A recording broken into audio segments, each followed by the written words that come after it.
Welcome to the MCG as the crowd pours in again for two of the heavyweights of the competition. Geelong are certainly still there, top of the table, undefeated, while for Collingwood, just battling a bit, and after their loss to Fremantle last week, Nathan Buckley more seething than usual. Can they react tonight against the Cats, who they've beaten in the last two occasions they've met? Geelong's last win, a big one.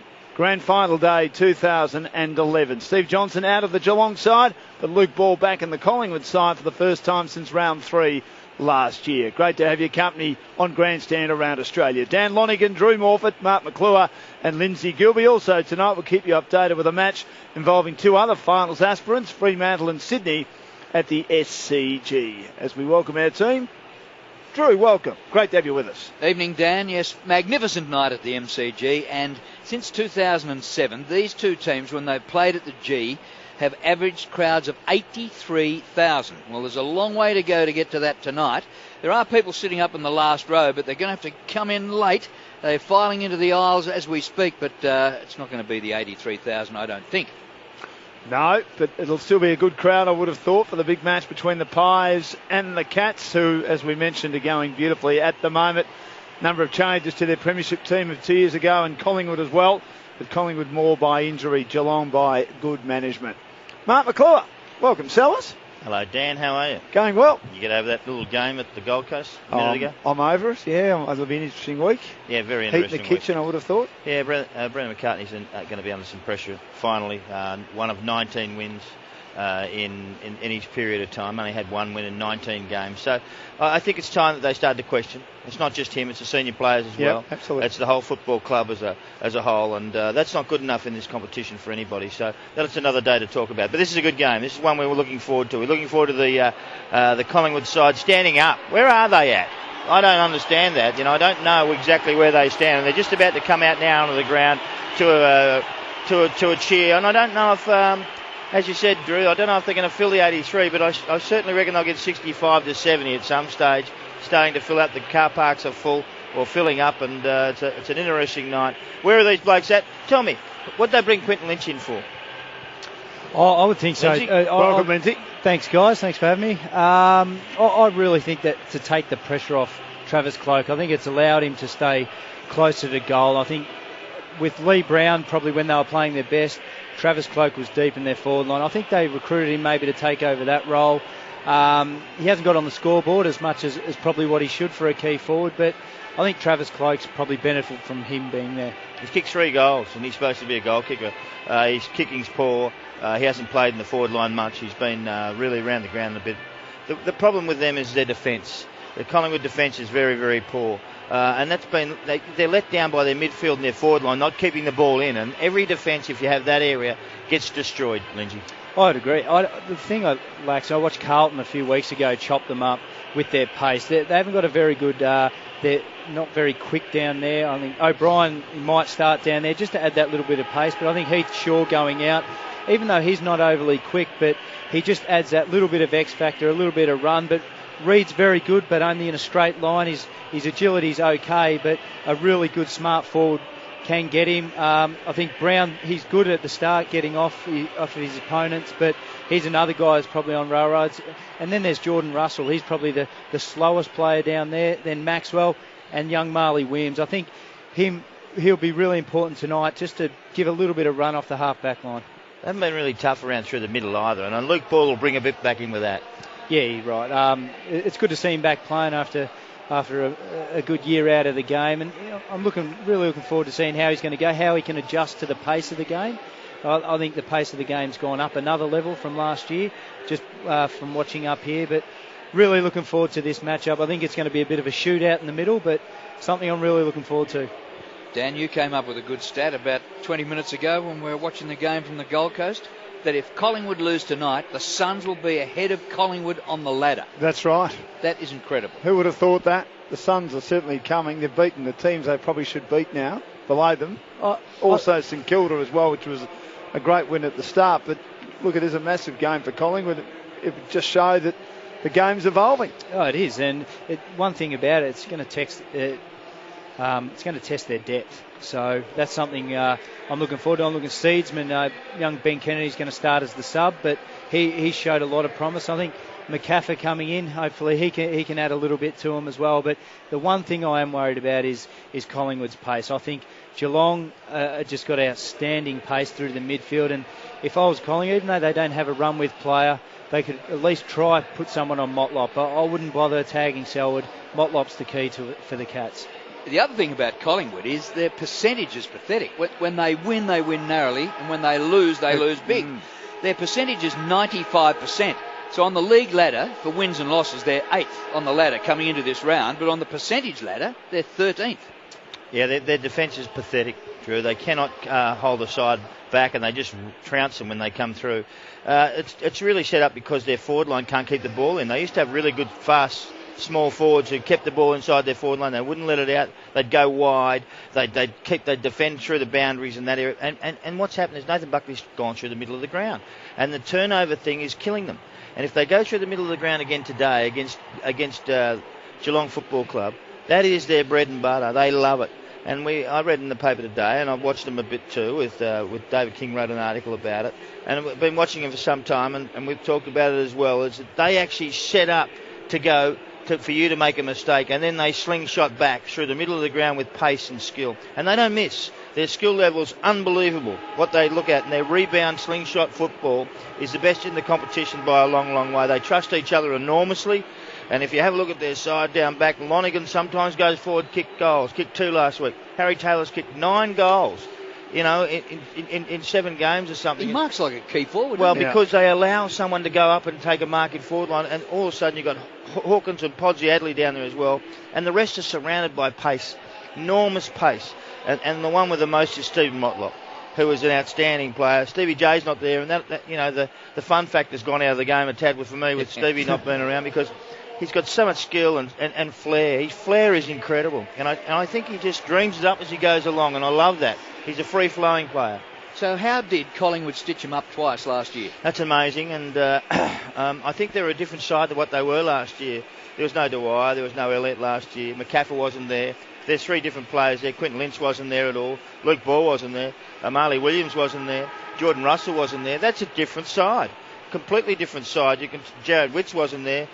Josh Thomas wasn't there. Kennedy. They are in a transition period, I would think, of changing over from a side who's played in a couple of grand finals in a row to a side who are really battling to find their feet in a game that's changed. And the speed of the game has changed. And you'll see tonight, you watch them, Geelong just play a pure, different style of football to most others. How patient will Eddie be?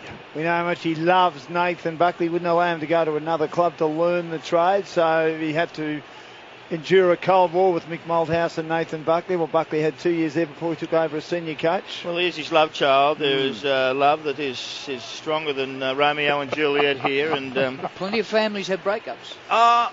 And they're massive when they do. And I'm not predicting it this week, but I think in the near future there could be a little bit of rumblings around the camp, because Eduardo likes to win. He does. Now, Josh McDermott is riding the boundary for us tonight. Welcome, Josh. Good evening. Thanks very much, Dan. Yeah, it's a little bit cold down here and a slight breeze, but otherwise conditions are pretty good. The crowd's starting to build up. We expect between 60 and 70 at least tonight for this clash between 2 big sides. I can tell you for the subs, Ben Kennedy will start as a sub for Collingwood. Josh Hunt in his first game back for the Cats this year, he'll start as a sub for them.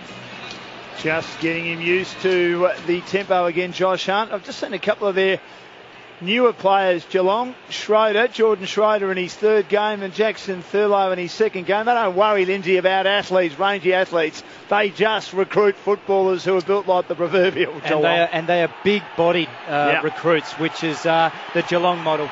It is. Here's Drew Morford on Grandstand AFL. It's the Pies and the Cats. What a game it should be.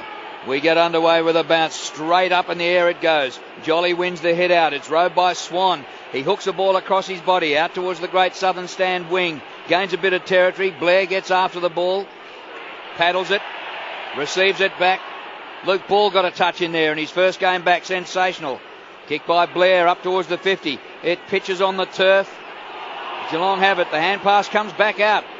And it's grabbed here by Dwyer. And he kicks to the forward line, but Lonergan's back there to take the mark. Fires away a little hand pass to Bartel. Poor handball, and it's chopped off and goal by Sidebottom.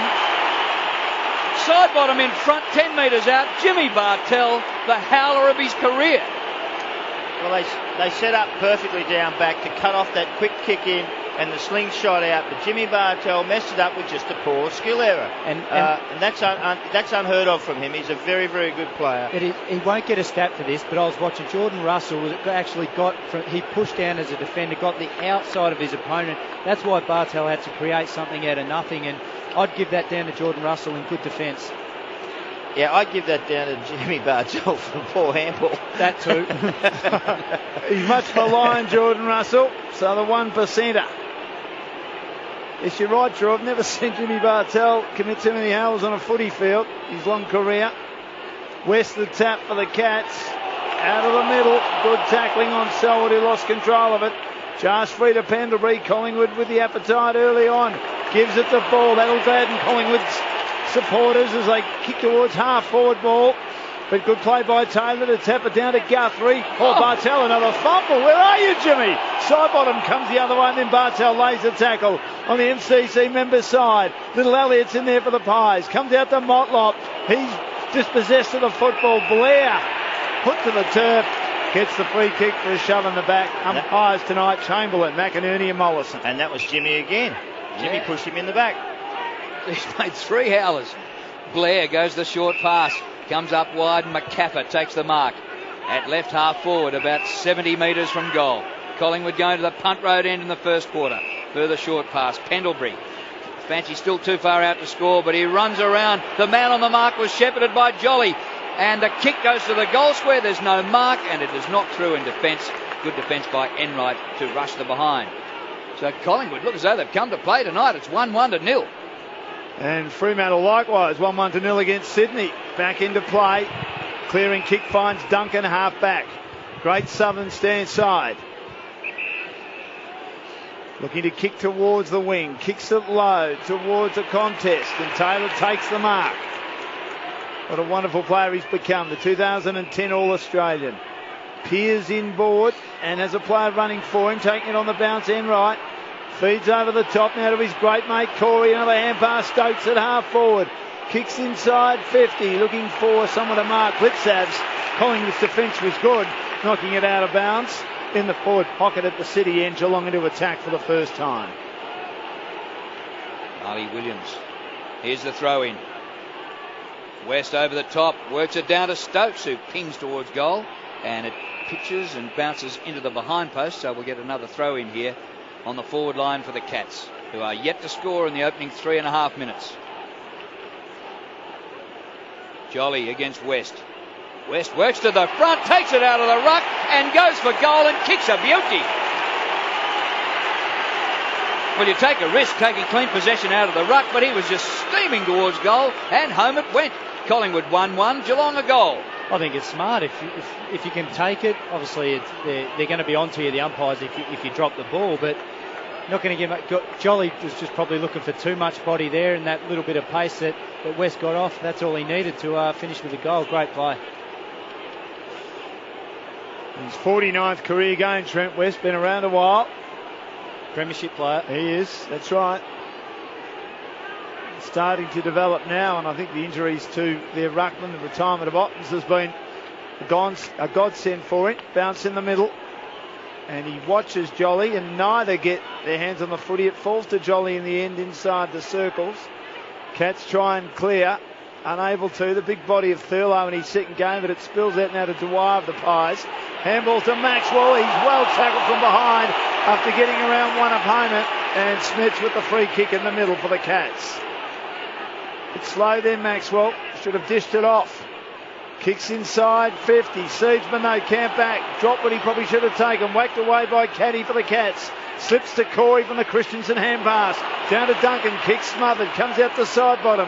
Handball to Russell. Had it run down. Picked up by Smith, who loves a goal. Wants to take on Seedsman. Got well tackled. May have got a little kick in.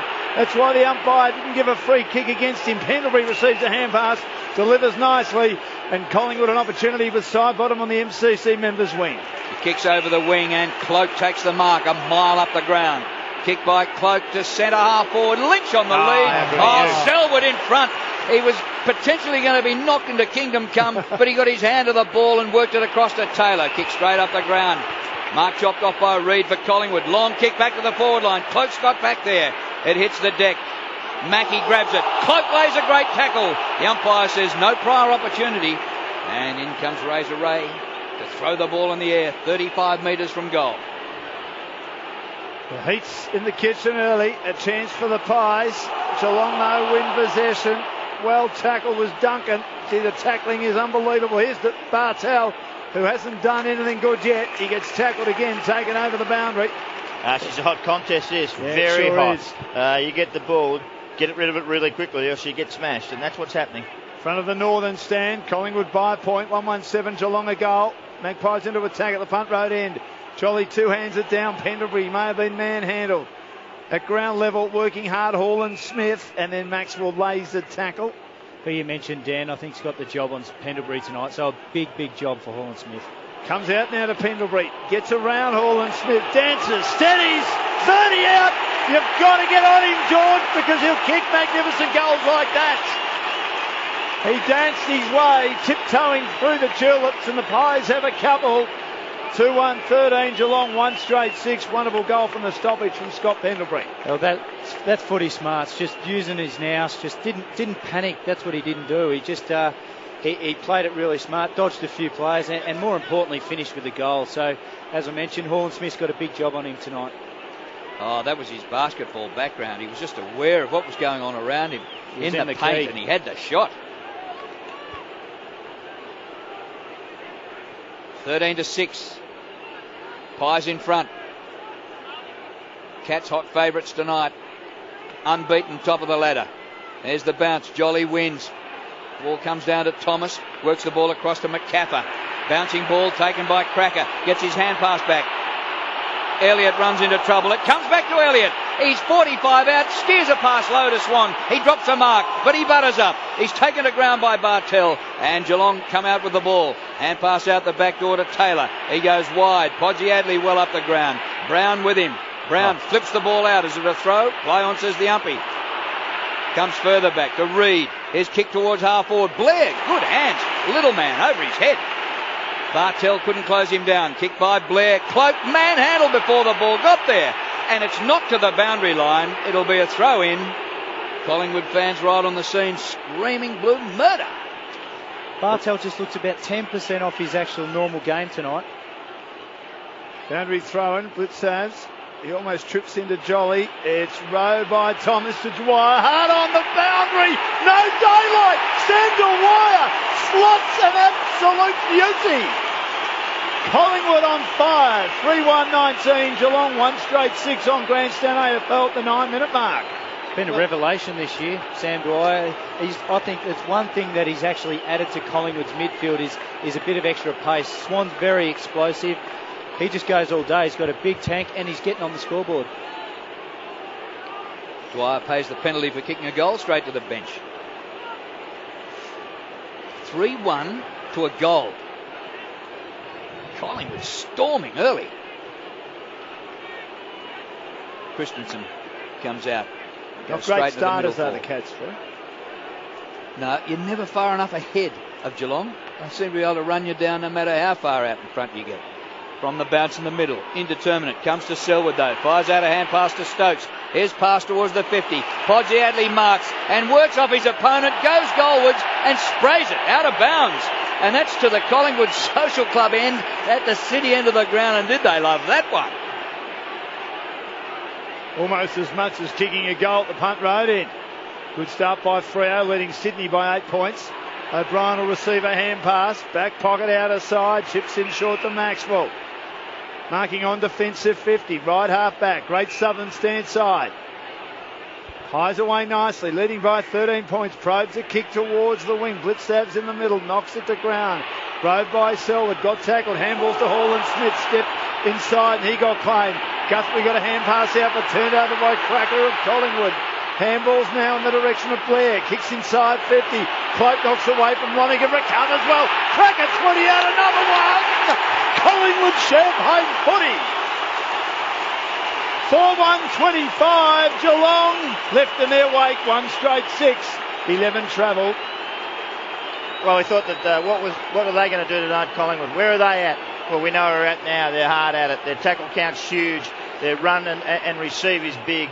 Their actual movement around the ground is just sensational. They've got the cats off the bit at the moment. They are at 6s and 7s. I know they're really skillful, but they are not winning the contest. And one of the things the cats do is they don't really rate the contest at this stage, or the ball ups or boundary throws. They want to start now because they're getting killed. Absolutely destroyed at this stage. 25-6. Very good start by the Pies. Possessions 40-24. Inside 50s 7-3. Bounce in the middle goes slightly Geelong's way. But Collingwood have it again. McCaffer, a little hand pass to Harry O'Brien. He loses it. Corey up to Blitzabs. He works it on. Contest put on by Pendlebury with Motlop. Pendlebury beats him. They're winning all over the ground. Great stuff, Scott Pendlebury. He's kicked towards half forward, but an excellent mark taken by Enright, streaming up the ground and marking near the back edge of the centre square. He plays on well forward of the mark, and the Collingwood fans not happy. He kicks to full forward, and Hawkins juggles and marks right in front. 35 out. Listen to the Collingwood fans. It's a super mark. One hand up, bang, just knocked it forward. It was a very, very classy mark, and the good play on. That's the key. When you're in trouble, you know what you do? You attack. You don't defend, you attack. You keep attacking, and Joel Corey, that's exactly what he did. Pushed it forward as quick as he could. They thought he should have gone back behind the mark, but here it is at the other end of the ground. Hawkins a shot for goal. He'll be kicking from about 40, that's all. City end. Kicks the goal.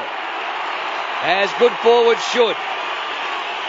But Collingwood lead 4-1 to 2 goals.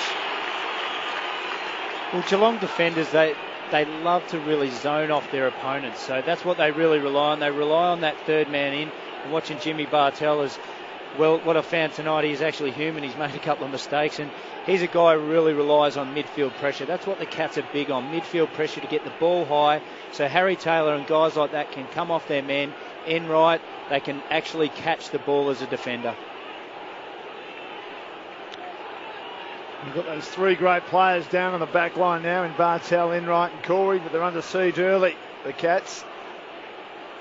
Bounce in the middle. And this timing he's leap west. Swan cannons into an opponent in Corey, who takes the free kick and feeds a hand pass off to Mackie in the middle. Kicks Geelong inside 50. O'Brien's in front. Dropped what he might have taken, what he definitely should have taken. Slips to the Magpies inside bottom. We've got the hand pass from Brown, and then to O'Brien, who kicks around the Great Southern stand side. And the mark taken by Cloak is a long way from home, was shoved forward. Could have nearly got 50. Kicks towards half forward. Lynch had it slapped away. In front, Geelong with numbers. Mackie to Pogsy Adley. Not a great kick. Off hands.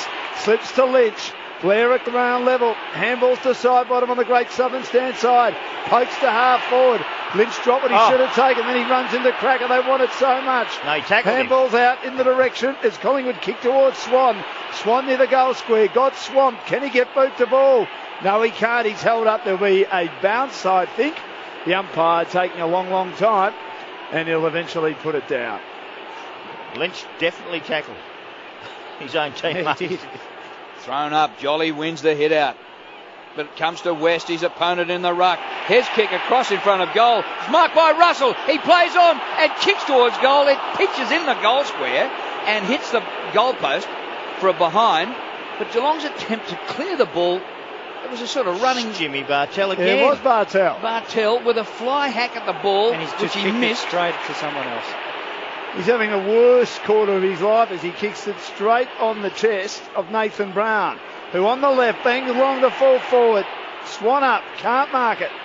At ground level, row by Blair, tackled, handballs to Cracker, he's dangerous, hooks it with not enough carry, and Bartel takes the mark. Take your time, Jimmy. Trying to make amends at the top of the goal square. Get a feel of the ball. Under siege, punt road in short to Lonergan, who was nearly creeping over the mark, opposed to Swan.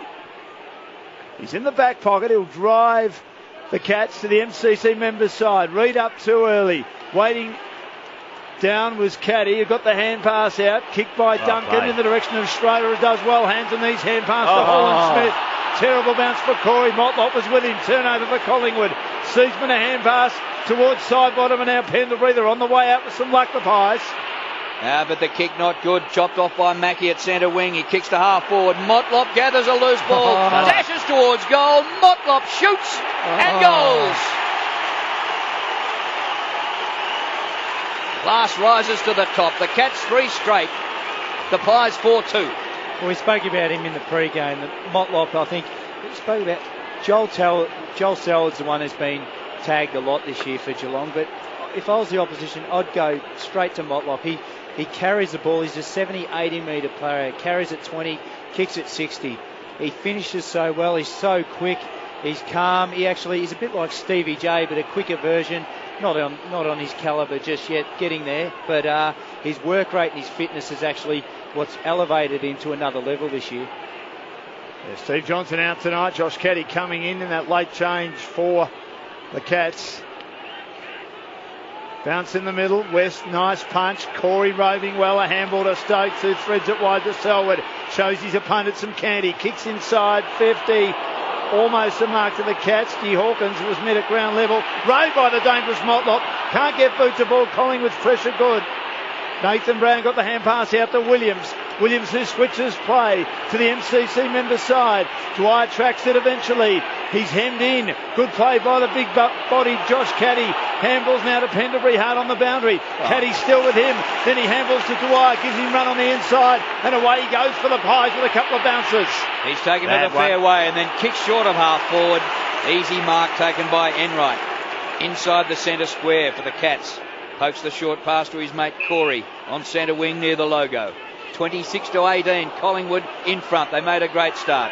Pass out wide to Christensen. He wobbles the ball down towards half forward. It pitches just inside the boundary line and takes a little bit on off break, and out it goes for a throw-in. Looks like McCaffrey's gone to Selwood, so he's had a few run with rolls at the moment, so it'll be a good match-up for him. Geelong making a bit of a comeback, but by gee, Collingwood have thrown everything at him in this first quarter. West wins the hit out, comes to Pendlebury, who's been absolutely glorious. His hand pass goes to O'Brien. He's kicked to half forward. Knocked on in the path of Swan. Nobody in front of him. He gathers 55 out. Swan goes for the pass or the shot. He went for the score. Lynch was there near the goal square, and Swan's kick was astray and brings up a minor score. He's had a pretty ordinary start, Dane Swan, just 3 touches. I wonder whether he was sort of going for both, 50-50. Steered the kick. Podsiadly marks in short to Enright. Wonder if he stepped off his line. Now he does. Invited to play on and delivers across the goal face to Guthrie in the back pocket on the members' wing, and now Bartel takes a clean possession at half back. It shouldn't be too harsh. You can make the occasional mistake. Kicks to the wing and Schroeder takes the screamer over Luke Ball. Welcome back, Luke. Handballs to Mackey. Mackey kicks to half forward and Hawkins marks. Hawkins now gets the kick partially smothered. Ricochets to Reed, his opponent. Handballs to Dwyer, has been busy early for the Pies. Kicks to the wing. Blair attacks it hard and takes the mark. Handballs to O'Brien, who loves to provide run, as does Cracker. Back to O'Brien through the middle. Kicks Collingwood inside 50. That's a great kick. And on the end of it, too loose Geelong. And a chance to have a shot at goal is Elliott. Well, with the tattooed sleeve at left half forward. They're already in attack mode, Geelong. Tom Hawkins just didn't get it back far enough off the mark. That's what's brought him undone. As a defender, very, very hard to defend. That's what O'Brien's good at. Maybe one-on-one defending. Not one of his strong points, but running off half-back. 10 goals this year, Elliott. Left half forward. Collingwood have started brightly. And they produce their 5th goal to increase the margin now to 15 points.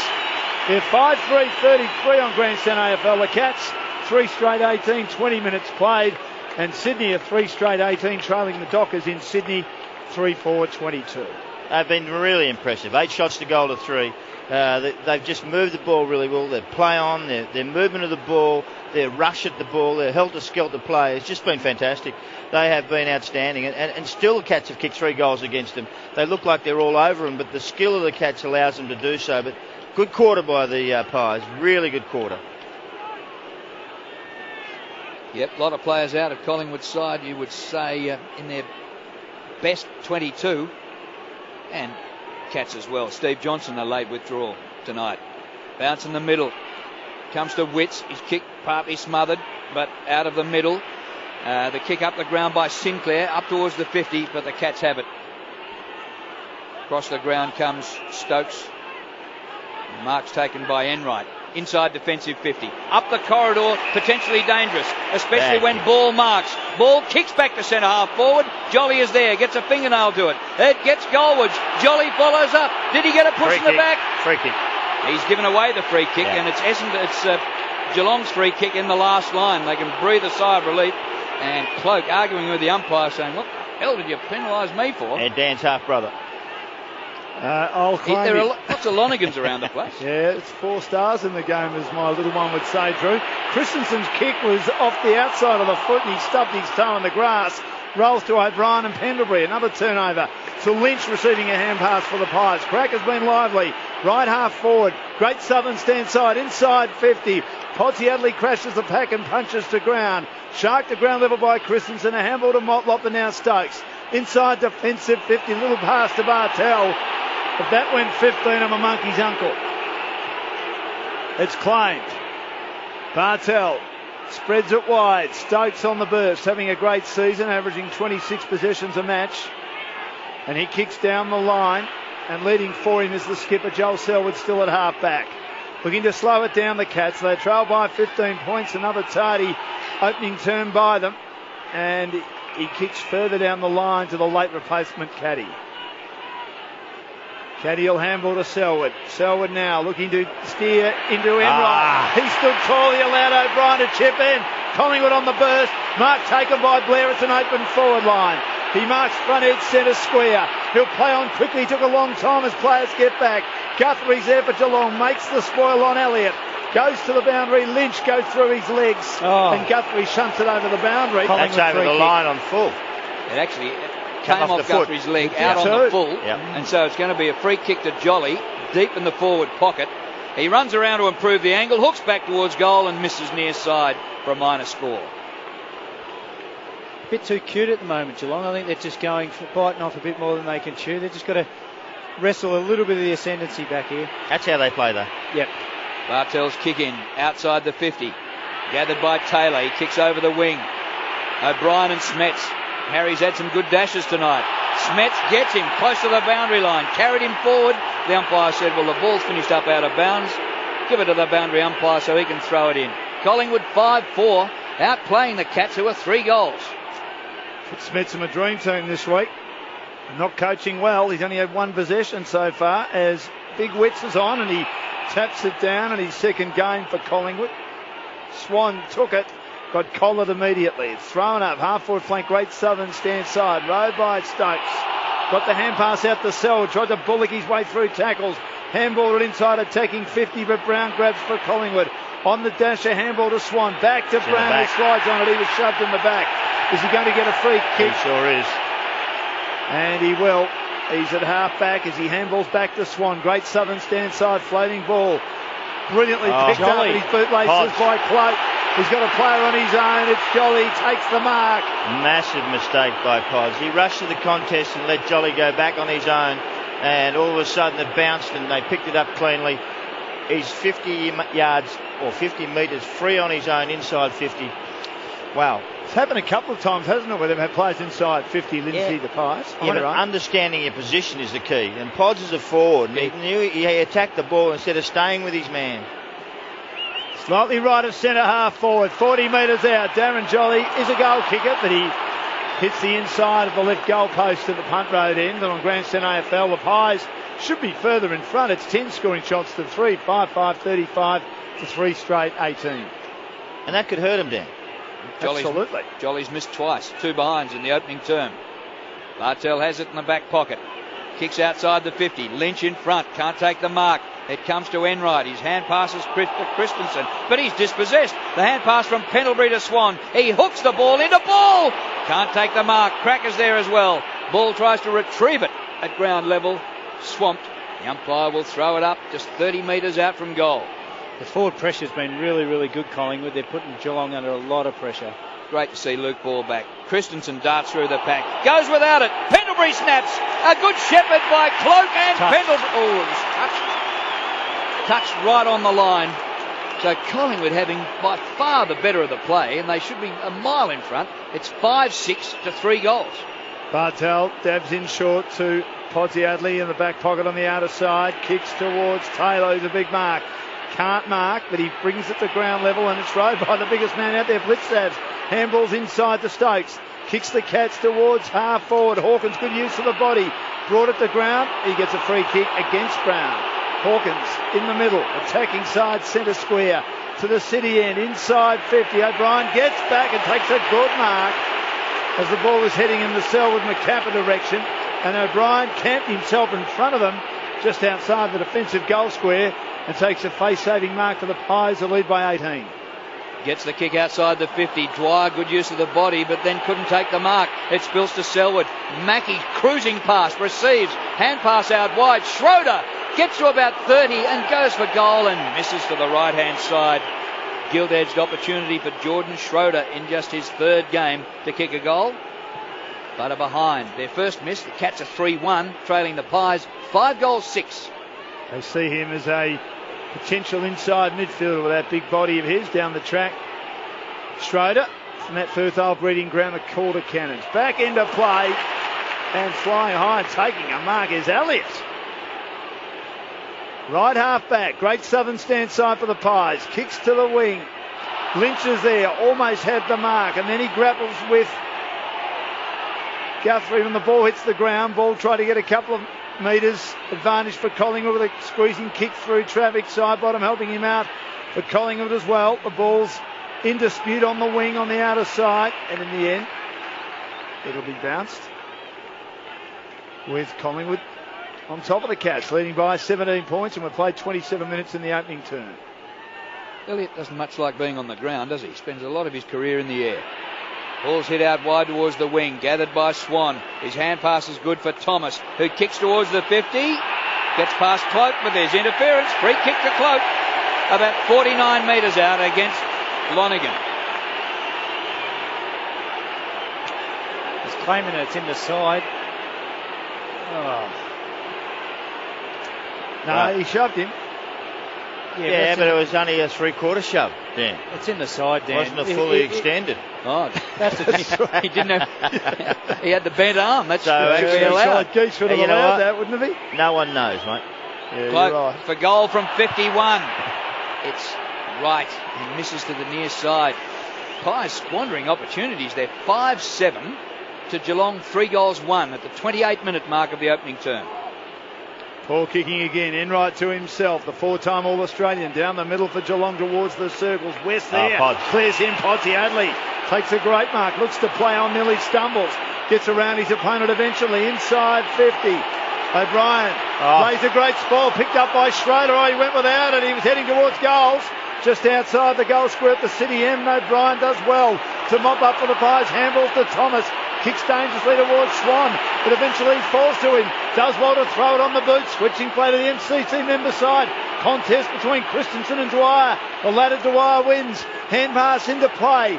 Running onto it now, side bottom. Well tackled by Smets. Handball back to Blair. As the siren sounds to end the opening term.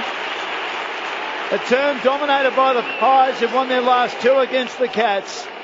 5-7-37, 12 scoring shots to 4. There should be 5 or 6 goals in front, as we've mentioned throughout that first term.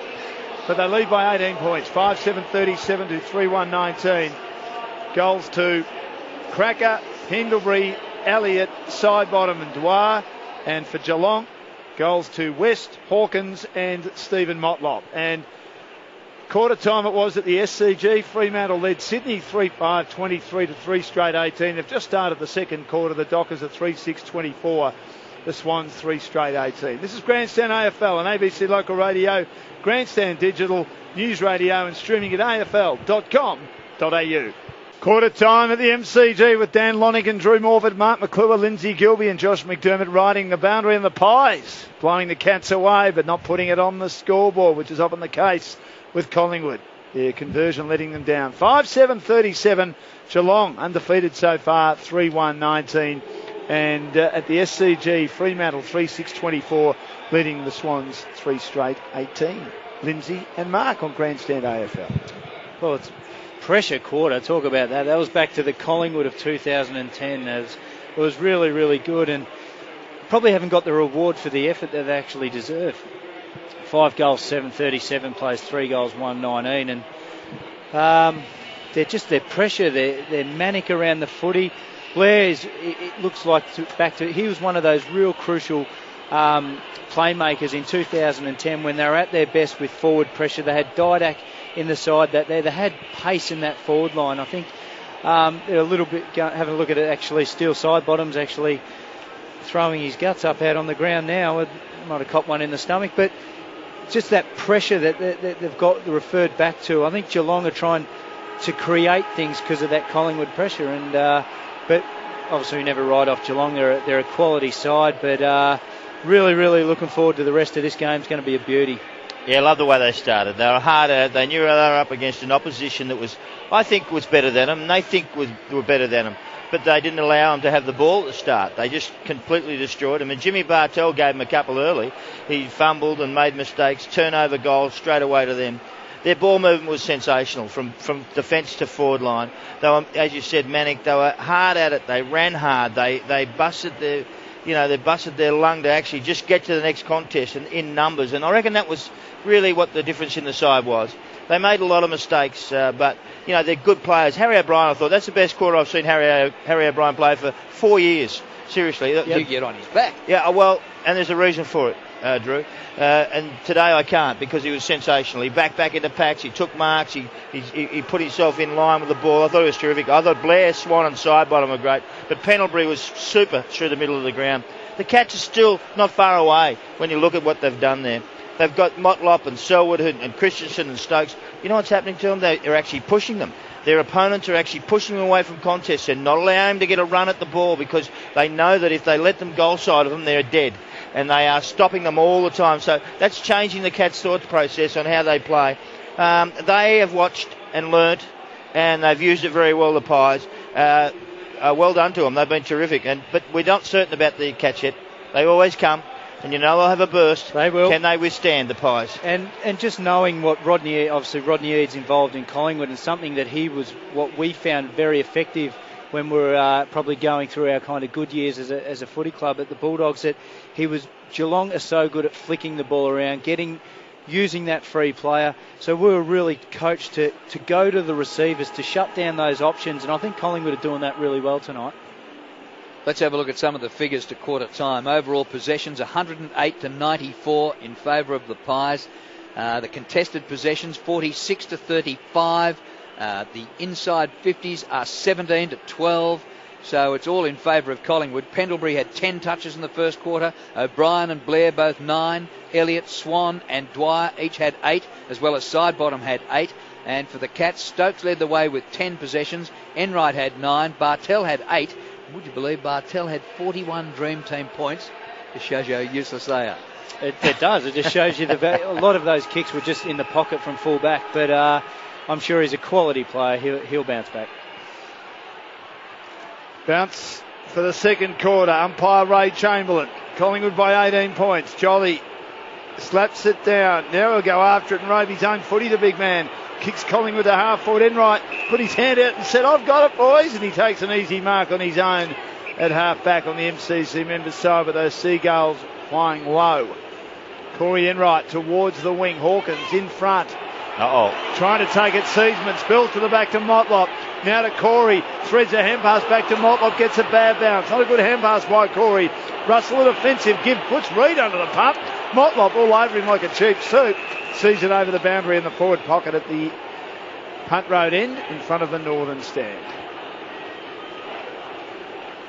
Opening minute, second term. Geelong down by 18 points. In front, West. Chance for the Cats to try and crumb it. They can't. Joel Corey's on the bottom of the pack, and there'll be a ball up. Well, you reckon from that play there, it should have been a shot for goal for Motlop for sure. But the ball is a funny shape. That's a free kick against Jolly. There's a holding. and it is a free kick. What was he thinking? Against Jolly to West, and West, who kicked the goal in the first quarter, is close enough to kick a second. I cannot believe that Jolly's arguing. He just grabbed him around the stomach and tried to pull him out of the contest. It's a joke. And he's arguing with the umpire? Ridiculous. What is all that about? Not a renowned goal kicker. Trent West came into the game with 20 goals from 48 games. This for his second. Much needed one for the Cats. He's kicked it really well.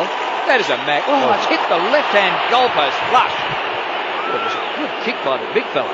Cats go to 3-2, and the Pies are 5-7 early going second quarter. So Russell will inbound, the former Blue for the Pies. Very close to the boundary line. O'Brien just marks, had his feet on the chalk. Sellers kicks down the line, and Jolly marking it halfback, MCC member side. Inboard kick is no good, looking for Cracker. That's chopping it off as Corey. Good hand pass now, taken by Thurlow. Speculative kick on the bounce. Hawkins picks it up, snaps around the body, and kicks a magnificent goal. Bad blue by the Pies. Geelong get one back, and can you believe it? They're within 11 points, and they've only had 6 scoring shots to 12. 4-2, 26 to 5-7, 37. Josh McDermott on the boundary. Dan, Billy Smets looks a little bit sore down here. It looks like his ankle. He's just popped a couple of painkillers, which the doctors gave him, so I'll keep an eye on him, but he's looking a little bit sore at the moment. Jolly just popped that one up a little bit too high, but Blair had to attack. I think it was Blair had to actually attack the ball. He just kind of waited for it to come. Joel Corey, too good a player, read it off the boot and got it in. A year ago or 2 years ago under Mick Moldhouse, so would never have gone inside. Under Nathan Buckley, they keep chipping inside and they keep getting cut off. That's why their defensive numbers are low. 2 goals to Hawkins. Margin back to 11 points. West wins in the ruck in the middle. There's a clash of bodies. Underneath it, Ball gets the free kick. Goes by hand to Pendlebury. Off to O'Brien. He's past a Cloak. Too high for him. Blair has a chance to run onto this 40 from goal. He goes straight past it. Gathered by Blitzapps. He's caught in a tackle and loses it. Out the back door, the ball comes to Thurlow. Works it to Bartell. He's kicked into the centre square. Hawkins in front. A spoil by Reid and a punch up the ground by Seedsman. Fumbled by Pendlebury, which is rare. Corey's been excellent for the Cats. He's ridden into the ground. No prior opportunity. The umpire comes in to ball it up. This is umpire Shane McInerney. 37 to 26, an 11-point lead to Collingwood. Nearly 4 minutes played second quarter. Ball up just near the circles. Right in the middle of the MCG. West got a little hand on that one. Taken by Ball, well held up and a tackle placed on him by West. In fact, it's side bottom. Sorry, Luke, gave you disservice then. Tried to get out of the tackle and West hung on for dear life and is rewarded with the free kick. Plays on quickly. Kicks inside 50 for the Cats at the punt road end. Brown the punch. After it's Schroeder. Maxwell hands and knees hand pass on the up to Dwyer for Collingwood. Now Seedsman under pressure. Gets around opponents. Kicks to the Great Southern stand side. Chance for Big Wits. Tackled by Mackie as he got hold of the football. Comes out now to Caddy at the Cats. On the left. Inboard kick inside 50 looking for Podsiadly, but he was caught behind. And Nathan Brown holds his ground and marks for the Pies, who lead by 11 points. Plenty of seagulls circling around. Kick by Brown out towards the wing. Wits in the middle of the pack. Can't take the mark. It comes to the front. Schroeder taking to ground. Collingwood fans say, how about that bowling the ball? Umpire circles and says, give it to me. I'm going to throw it up. This is a very pro-Collingwood crowd. It's their home game. And they're screaming blue murder. Hey, Drew, they've filled up too. Yeah, it is a big crowd now. From the stoppage, Blair goes in and wins it. Ducks into trouble. Caught in a good tackle. Taken to ground by Duncan. Harry O'Brien's playing the game of his life. He gathers. Hand pass to Pendlebury. Off to side bottom. Goes the short pass. Wits marks. The hand pass back to Pendlebury. Always looks as though he's just cruising. In he goes to side bottom. That's a poor hand pass. Over the head of Thomas. And Lonergan might be happy to see that out. Oh, he kept it in. He shouldn't have. It's going to be a Geelong free kick. Ball comes back to Mackie. This Collingwood crowd not happy with the freeze. It's 6-4, now 7-4 in favour of the Cats. Stokes and Guthrie kicks it high. And the mark was dropped by Duncan, who has to paddle it under pressure. Inside defensive 50, chopped off by Seaman. Handballs to Pendlebury. Flying shot, turnover. Collingwood kill you. Lead out to 17. The Silky Ones got 2. And they're 6-7, 43 to 4-2, 26 on Grandstand AFL. And Sydney have hit the front at the SCG, 4-1, 25. The Dockers, 3-6, 24. Guthrie had that spent before he actually had it, and as soon as it fell into Pendlebury's hand, as soon as he kicked it, he started celebrating. But the Cats it's a little bit concerning just from looking up here. I think the Cats have really got to start hitting their straps. Josh? Painkillers have kicked in for Billy Smets and he's come onto the ground, but looks a little bit ginger, so keep an eye on him. Luke Ball also takes advantage of the break between goals to come off the bench as Pendlebury sits down. Ray Chamberlain bounces in the middle. West with a run. Gets it going his way, but doesn't go any further than that. Corey, a good hand pass. Duncan has a kick partly smothered.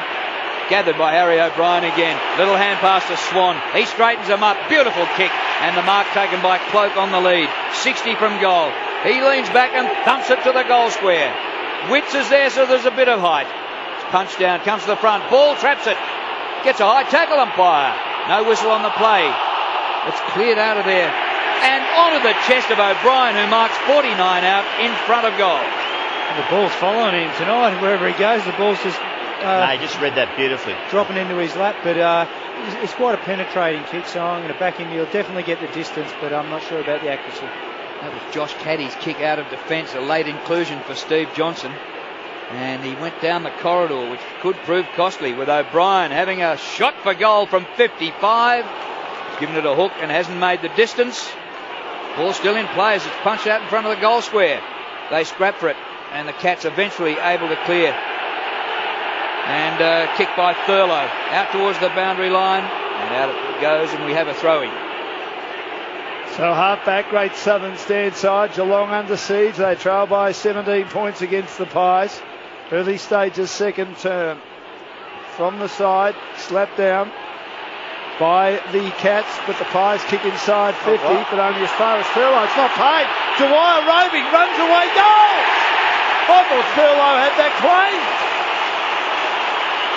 But Dwyer, he was there. He's kicked 2, snatched it, and Collingwood by 23, 7-7, 49. Geelong 4-2, 26, Grandstand AFL.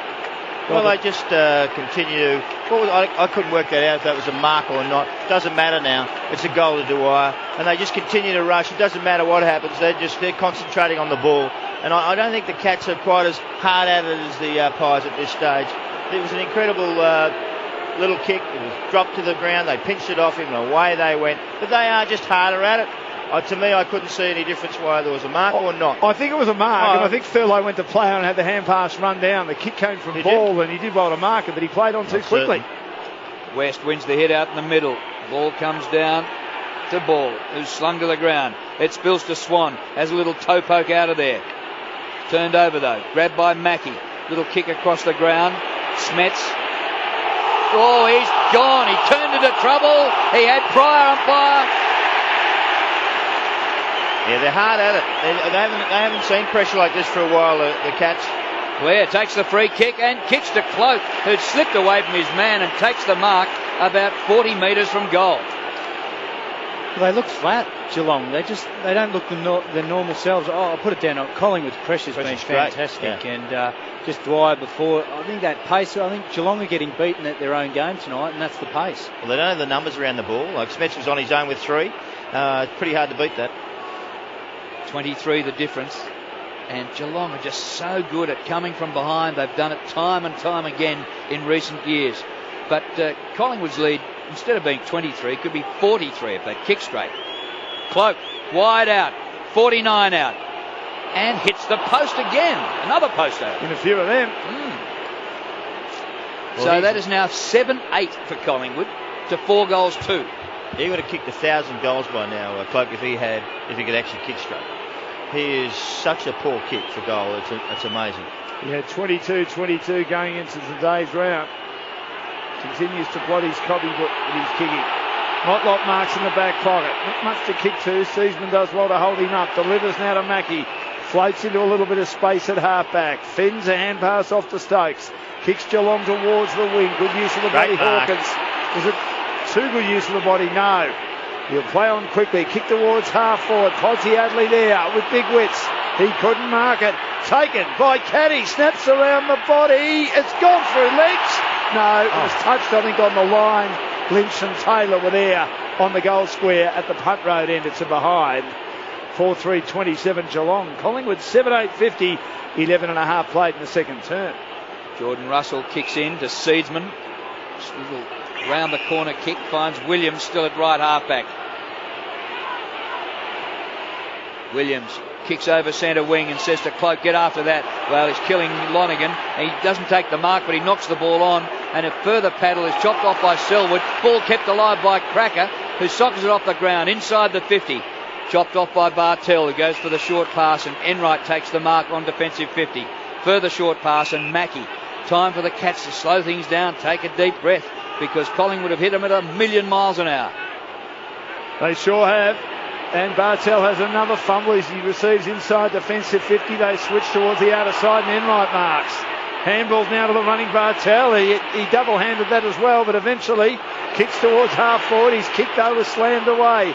Slips to Stokes, spins out of tackles. Handballs to Caddy, takes them on in the middle. On the left, kicks inside 50. Great kick, and on his own is a man who loves a goal, Billy Smets, who Josh mentioned had been injured earlier, at left half forward towards the punt road end. Well, you can thank Corey Enright and also Jimmy Bartell for that. Good setup, good movement, good follow-up, and continue to run in numbers. And all of a sudden, that beats the opposition all the time. They've been poor at that so far. 10 goals this year for Smets. And one of these medium-sized forwards wreaking havoc. 40 metres out. He knows where they are, but on that occasion he's pulled it to the right-hand side. It's a behind, and Geelong a 4-4-28. Collingwood 7-8-50. We've played 13 minutes in the second term. It's Sydney still leading by 7 points over Freo at the SCG. Lynch has gone to the bench. He's hardly had a sight, Quentin Lynch. Just a couple of possessions as the Pies work it out of defence. Maxwell marks near the boundary line, defensive 50. He's cornered a bit by Blitzaz. Hand pass back to Pendlebury. Now to Maxwell. And he's found a bit of space. Cruises through the 50 and kicks down the corridor. A chance to run onto this. Ball is there. And he works it into Cracker beautifully. Cracker from the front edge of the square. He's gone the spiral. It's travelled many a mile. But offline and misses. Another miss. They're 7-9 to 4-4. Josh? Billy Smets has just been handed the red vest, so he's done for the night. Josh Hunt into the game, his first game of the season. Oh, he's in my dream team too. I couldn't tip my hat. Joel Corey's kick is no good, but there was backup. It was intended for Guthrie. Hall Smith was behind him. Handballs to Guthrie, so it's come off all right. And Duncan marks in the middle. Hand pass out of Thurlow sold him a massive task. He was tackled, lost control of it, spills to O'Brien. Now to Swan, got cornered but still got a high kick inside 50 from behind. Elliott nearly took a screamer. Sockers to his own advantage, and Podsiadly sockers away for the Cats. Spills to Christensen, they're under the pump, and now Hall Smith combining well with Motlop, and Hall Smith in the middle takes them on Motlop, who's bearing down. Wicks has got him and he's been tackled and penalised. The Cats trying to take them on tonight. They're not aware of their opponents around them. Collingwood another free kick. Wicks hand pass to Seedsman. He kicks the full forward, and Bartell starting to get hold of the ball like he wasn't in the first quarter. Good mark. Comes out wide to Corey, and the old timers are starting to stand up. Mind you, the ball has been on Geelong's defensive line for most of the night. 51 to 28. The inside 50s at 26 to 17. The ball up short of the wing, and there's a high tackle Ray Chamberlain's paid here, and it's going to be, well, it's a good one. Blair got a high tackle on Podsiadly. Must have used a step ladder. Podge takes it from behind the wing, kicks to half forward. Hawkins in front, outnumbered 2-1. Russell gets back, there's no mark taken. Ball on the deck, 55 from goal. Mackie pushed in the back, free kick. It's against Seedsman. Pretty lucky. He can kick it long, this bloke. He doesn't go for the score. He puts it out to the hot spot out in front of goal. Clash of bodies, chance here for the Cats. Hall Smith's in there. And well done by Caddy to somehow get boot the ball. And it pitched near the goal line and took a huge break and goes through for a minor score. Caddy, a late inclusion in the side for Steve Johnson, gets his first score tonight. And the crowd just told that Billy Smets has been subbed out for Josh Hunt. You heard it first here on Grandstand with Josh. Russell back into play. Brown round the outer side, delivers down the line. Big Wits couldn't mark it, got a long way to bend down. Does well to gather and handball to Pendlebury. Floating now in the direction of McCaffer.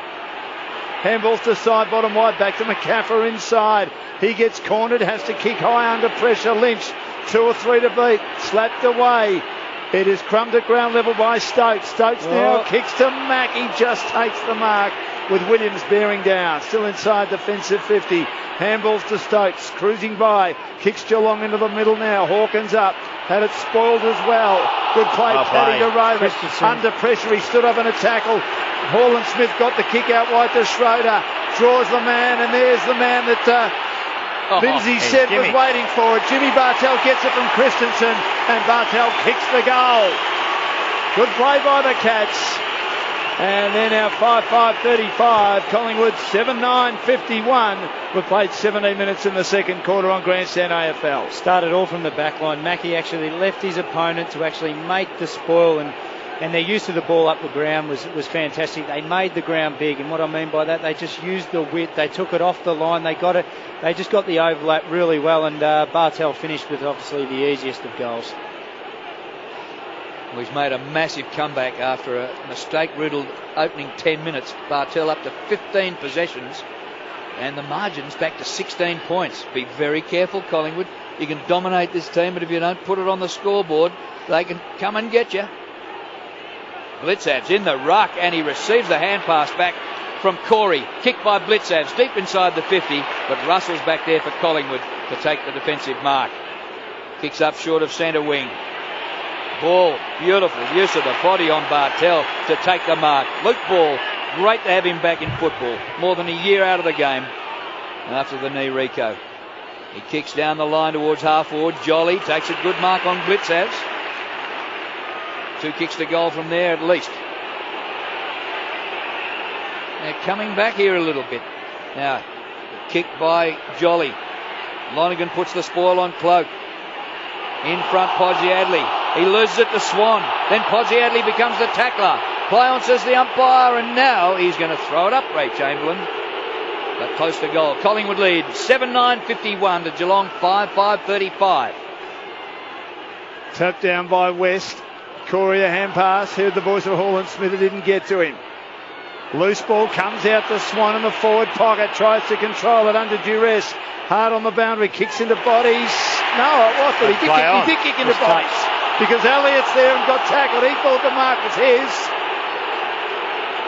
And there's going to be a ball up, is there? There is. Elliott thought the mark was his, but I was sure that it was kicked into bodies and a ricochet to him. It's bounced 40 metres out. Bit of a stalemate there as Hall and Smith takes it. Hand pass comes to Christensen, had it run down. Falls to Lynch for Collingwood. Hooks around the body, rolls to full forward, beats Podgiadli. Lonergan's there for back up. Oh, he's indecisive, Thomas. Handball's now to Enright. He feeds over the top to Podgiadli, who's got it in the back pocket at the City end with his team down by 16. Kicks up to Mackey near centre wing, but a good spoil by Seedsman. Ball comes to side bottom back to Seedsman. Hand pass to Russell from right half forward all the way to the goal square. Cloak in the middle, no mark. Cloak puts pressure on, but Bartell's playing at both ends of the ground. He loses it in the goal square, but he gets it to his mate Corey. The hand pass is good to Stokes. And back to Josh Hunt, who kicks it a country kilometre over half-back flank, but an excellent mark has been taken by Pendlebury. Pendlebury superb, and what a pass! And Lynch takes the mark about 49 metres from goal. Well, this will be a good test to see if he can actually kick the ball, because we haven't seen him kick it too often today, I don't think. And in the recent weeks, he hasn't been hitting it too cleanly. So, interesting time for this fella. That's his first mark for the night, and he's had 2 kicks and 1 hand pass, Quentin Lynch. Years ago, this would have gone goal post height, but I think he's lost 10 to 15 metres actually off his kicking. So, interesting to see how he goes here. Pies lead by 16. The drop punt looks pretty good, and it sails home. Well, I eat my words. That went almost hit the fence from about 53, 54 out. But you're right, Sellers. He hasn't got on the scoreboard enough this year, I guess, for my liking. That's his fourth goal for the year. Fourth goal for a year. In eight games. That's not a good return. No, it's not a great return. It's half a goal a game, but they're slowly getting them. Geelong were slowly getting themselves back into it. They didn't panic. That Pendlebury's mark out on that wing, can't underestimate that defence. So it's 22 points, couple of goals to Dan Hanbury, gives Sydney a 2-goal lead close to half-time against the Dockers, who haven't scored a goal in the second quarter of the SCG yet. Bounce in the middle, and West and Jolly nullify each other. It spills to Big Jolly, who just tries to fend off Selwood and then gets run down by Thurlow. It comes out to McCaffrey, who squeezes it to centre half back though for Geelong, and Taylor's in the road. Delivers out wide a rolling ball, overrunning it Hall and Smith. Good shepherding Bartel. If George could find a handle, it might work for Geelong. Now he does defensively on the up towards Podsiadly. Had it knocked down, got it back to Stokes. But Stokes wasn't here. Podsiadly's third effort was okay. Luckily for Geelong, Stokes got offloaded. He'll take a free kick on the wing. Well, that got up high, and with what we've seen this week with James Kelly, I'll be looking at that. Yeah. Because it got Stokes in the jaw. Well, Chukwueze will take over, and we won't know until Monday afternoon. Although he did run into him, and Jolly stood his ground, I thought. Yeah, but it's the head sacrosanct. Yeah. Mackey's kick to centre half forwards, grabbed by Maxwell, who just throws the ball on the boot, kicks it across the half back line. Side bottom had a chance to mark, fumbled it, and the ball lolloped over the boundary line for a throw in just outside the 50. It would be sad to see him go, but you can understand, just going off the decisions this year, that it'll definitely be looked at. Boundary throw in. Jolly palms it down to Swan, who has his kick smothered. Selwood wins a classic free kick for a high tackle. He just bends at the knees. Jolly got him, but he was blindsided by Cracker, who dispossesses him. Here come the Pies, Dan. Absolutely. Can they make something of this, Drew? Cloak's got a couple of options. Lynch takes it on the half volley. Why didn't he hand pass to Elliott? He's kicked an absolute Barry Crocker. Nothing inside, attacking 50. Kicked off the side of the boot. Taylor takes the mark. He could have made them pay, Lynch, and hang your head, Quinton. That was a horror as Duncan marks at centre half back and then delivers in short to Hunt. 40 out from the goal there, defending at the City end. They dodged a bullet, the Cats. Selfish and dumb. Dan. 22 points down. In short to Motlop. I'd agree with you there. He'll go for the big barrel, the ball burster. Didn't quite get onto it towards the wing. No one can mark. Who's going to swoop? Dwyer. Couldn't take it cleanly, but somehow got it out to O'Brien. Back to Dwyer, who's away. Hand pass now to Thomas around the outer side for Collingwood. Kicks towards half forward. Cracker marks. He's on his own. He can deliver into the pocket. Cloak will go. And the lead out to 28 for the Magpies. They've got the wood. Collingwood on Geelong, 9-9-63. The Cats are 5-5-35 on Grandstand AFL. 24 played in the second term. Cats are trying hard, but you make a mistake in today's footy, you die. And you die quickly. And the ball was moved so quickly up the ground after the Cats made a mistake in the middle of the ground where there's players around them, and you rush at the ball and all of a sudden bang over the top, and just good movement, good use, calm, relaxed, hit the targets well, and Cloak was on his own in the goal square, takes an easy goal. You miss, you make a mistake, you're in big, big trouble. Another goal to Sydney. Their lead out to 17 now against Fremantle right on half-time. Andy Cracker's playing a beauty in his third game for the season. Hit out in the middle is won by Witts. It goes Collingwood's way. Dwyer run down from behind. Was the tackle carry him forward? Play on. It comes to West of Geelong. He kicks up towards full forward. Works to the front of the pack. Stokes does well. Rather Motlop. And kicks across his body. And it goes through for a behind. He gave it too much of a hook. Motlop 1 goal, 1 tonight. And the margin is 27 in favour of the Pies. 18 scoring shots to 11. 2-5 this quarter for the Cats. Maxwell back into play. MCC member side. Big Wits. Can he mark it? He can't. Slapped on by Joel Selwood. Williams in the way. beat Motlop, and then Motlop lays a tackle, but he gets boot to ball, Marley. His kick's not great. Thurlow's in the road for the Cats in the middle. That pass is a beauty by the second gamer, a player on his own, Podsy Adley, at right half forward. You're right, Dan. He didn't blaze away. He just lowered his eyes, and Pods probably hasn't had the best of night, so he really needs this one. He hasn't had the best of night. He's a shocker. Yep, He made fumble. He's made some mistakes. He played him down back and he's fumbled. He gets in the way sometimes. He needs to kick this. He owes him a couple. He does. Shine retiring Mark McClure on Grandstand AFL. That's why we love him. Tells it as he sees it. Podsy Adley on the 50. Hooked it. And he's hooked that one.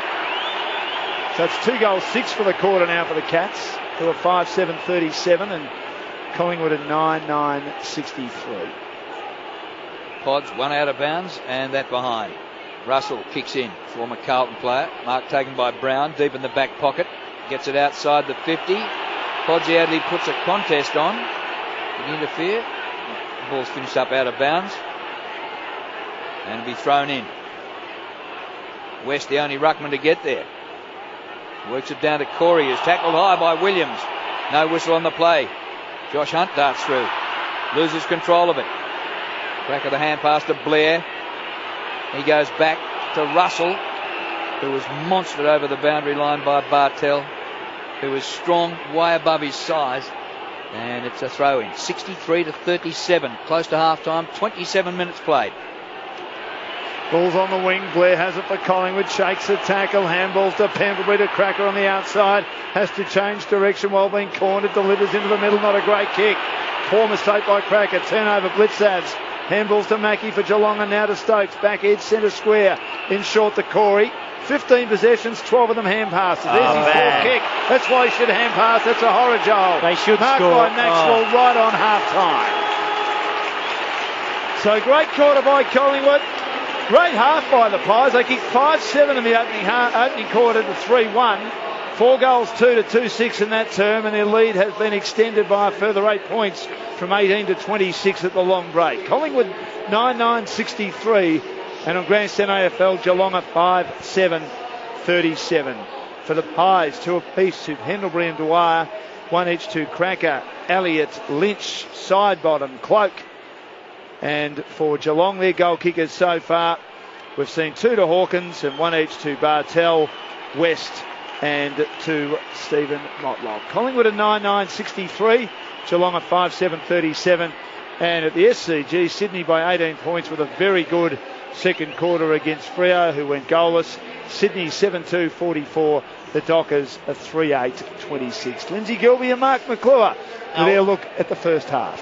We've seen a rejuvenated Collingwood. That's what we've seen. And the fans love it. The Pies fans are here and they're loving it because they've been down and out. They've been the worst in the competition in defence, in movement of the ball, scores against, scores for. Not tonight they haven't. They've been outstanding. They've been sensational. They won the first quarter by 18 points and you would think with 37 points kicked to 19 and they were rapt and the fans went, how good is this? Because they ran at the ball, they were hard at it. Their leaders in Pendlebury were fantastic. Sidebottom, Swan, Blair, O'Brien's there. Their defence in Reid and Maxwell, just terrific at the way they kept pushing it through the midfield. And they're younger players. I really like the Dwyer and Sidebottom and a few of the others. Young Cracker's getting some touches as well. Elliott's got a goal as well. They've been terrific. The second quarter they won quite comfortably again. They won 4 goals to 2. So they've won both quarters, and that's how you play this game. You play it in little patches. First quarter you win the second quarter. They win the third quarter. They're going to be hard to beat, and that's what they'll be talking about at 3-quarter time. But a couple of goals early with Pendlebury and Dwyer set the pattern for the game. They continue to move on. And then Hawkins and Bartel jumped in and did something. You could see them start to settle down and start to move the ball. Corey Enright, Bartel down back, starting to move it around, get it forward. And all of a sudden they started to kick some goals as well. But all of a sudden they came back. Lynch kicked one on the 21-minute mark of the second quarter from over 50 metres. He hit it beautifully and went through. And then Cloak backed it up with another one. They are in full control at the moment, the Pies. And the turnover in this game, you die. And I reckon they've capitalised 4 or 5 times with turnovers for goals. And playing against a team such as Geelong, you have to make them accountable, and you have to beat them going the other way. And Collingwood are doing really that. tonight, it shows you how each week, if you don't bring your A game, doesn't matter who you're playing. As we saw today, Brisbane beat the Bombers. Collingwood have brought it tonight, and they've brought the pressure. They've gone back to the of Collingwood of old, for my liking. They're attacking. They're taking them on through the middle. Geelong are getting beaten at their own game with Dwyer and Seedsman, guys who are actually carrying the ball and being those 70, 80 metre players. They're just the pressure, and it shows you AFL football is all between the ears. Mentally, if you don't bring it, Collingwood have tonight. Possessions are very similar. Contested possessions almost the same. Tackle count, probably Geelong are just in front of Collingwood. But inside 50s, 33 to 23. Massive difference. And that shows on the scoreboard. And the clearances, 20 to 12. They were terrible at clearances, Collingwood. Yeah, they were. And it's just getting value from those clearances. And it can be a discrepancy as that is, but their quality they're actually getting out of the midfield of those clearances is really setting this game up for them. And the Pies, and you know what, the Geelong are fumbling. We're starting to see some fumbles. They're not good below their knees, a couple of these blokes. And when there's numbers around you, it's hard. Drop chest marks, drop marks all over the place. So, interesting half for Geelong. I mean, they're a great side and they've been up for a long time and they've won 7 or something in a row. Yep. Can they win 8? Or are the Pies going to teach someone how to play against this mob and really put pressure on the opposition, which is good? Well, North were 41 points up just before half-time back in round 2, and Geelong managed to reel them in. It's getting danger time again for the Cats, and they somehow found a way in all those other games despite starting badly, but they'll need to improve a lot in the second half. It has been Collingwood's half, 9-9-63 the Pies. If they lose tonight, the Gold Coast Suns, the Gold Coast Suns will be ahead of them on the ladder after they beat the Western Bulldogs for 2 in a row for the first time ever in their short history in this competition. But Collingwood have started well here. 9-9-63, Geelong 5-7-37. And at the SCG, the Swans 7-2-44, leading the Dockers, who are 3-8-26. More football soon, but let's see the latest now from ABC News. Collingwood, all the answers in the first half of the MCG on Grandstand AFL, with Dan Lonigan, Drew Morford, Mark McClure, Lindsay Gilby and Josh McDermott. 9-9-63. Big first quarter, but they kicked poorly. 5-7. They kicked 4-2 in the second. Geelong 3-1 in the first quarter, kicked 2-6 in the second. They're 5-7-37. So Collingwood by 26 points. At the SCG, it's the Swans 7-2-44 leading the Dockers 3-8-26. Freo started brightly but were goalless in that term. They led by 5 points at quarter time. And other results today, 2 in a row for the first time in their history for the Gold Coast. They beat the Bulldogs. They were behind for the first 2.5 quarters, then blew them away late in the third term. 13-15, 93 to 8-13, 61. Jager O'Meara could be one of the favourites for the Rising Star, was adjudged best on ground by our ABC experts Craig Starcevich and Jeff White. Hawthorn too good for GWS, 21-14, 140 to 9-3-57. And the boil-over of the day, Brisbane 14-12, 96, beating the Bombers. 2 losses in a row for the Dons. It was this time last year when the wheels started to fall apart. 12-14, 86. That was an incredible game. The lead changed about 18 times. Yep. And it was just a couple of goals in a row right at the end. And it was Staker back from multiple knee injuries and terrific return to football who kicked the winner at the end. Yeah, it was a bit of a fairy tale, and they needed to show a statement, the Brisbane Lions, Mark, didn't they? Because Michael Voss had been under some pressure. Very tough draw, but they've managed to get a result against the Trent today, which was a great performance by them. You deserve what you get, and you work hard and you get a result. And Michael Voss's team did that, and they were terrific. Unfortunately for the Bombers, they're under a little bit of pressure at the moment. I think they may be starting to wear and tear on them a little bit, this investigation that whatever happens, and I think it might be just playing a little bit on their minds. And they may have taken these blokes a little bit easier as well. And you can't do this in this game, as you've seen tonight. This has been superb, what we've seen tonight from the Pies. We didn't expect this, but it's been good. Lindsay, do you think, looking at what Geelong's done in the first half, they're definitely not out of it yet? As we said earlier, they're great finishers. They don't start so well. They certainly haven't this year, but they're undefeated. And the way Essendon played today, that even though both teams had 8-day breaks, that last Friday night's match was a bit more taxing than most of us thought. Yeah, you would think so. With an 8-day break, clubs and fitness staff, I know you're probably not a big fan of the old fitness staff sellers, that they like to get load in They like to get load in, and what I mean by that is, with that 8-day break, is by day 3, day 4, is to really get some running into the legs of the players, some load, some heavy training, if that's what you want to call it. But 26 points down at half time, I don't think Geelong are out of the game at all. They can come out and kick 4 or 5 in 10 minutes, and then it's back to level. So I don't see Geelong out of this game whatsoever. How would you like to be sitting in the rooms, Dan? You know, you're 25 or 26, 30 points up against the best side in the competition who you know can blow you away. What's your thought process? What do you think about it? Keep doing what you're doing. Yeah, I don't think so. I think you up it again. I mean, you've got to up it again because they're going to up it. They're going to up their power, up their speed, up their dare. They're going to actually have a real dip for the first 15 to 20 minutes of this quarter. And if you don't match it, they roll over the top of you. And that's where the problem lies with some people, some clubs. They go, we're going to keep doing what we're doing. No. You've got to go harder. You've got to go better. You've got to keep doing what you're doing and improve it. And attack them. You've got to attack. You cannot defend against these blokes because they will roll straight over the top of you. They love that when people go short, chippy, and do that stuff. And yeah, you're right. As soon as you go into preservation mode, especially against a team like that, Collingwood going in 26 points now, it'll be in the back of their mind saying, we're playing against a good opposition here and who are never out of it. If it was three-quarter time and it was 26 points of difference, I still wouldn't count Geelong out of it. I think you're right. You've got to go hard again. They're going to come out hard, the Cats. The Pies have just got to match it and then go one better.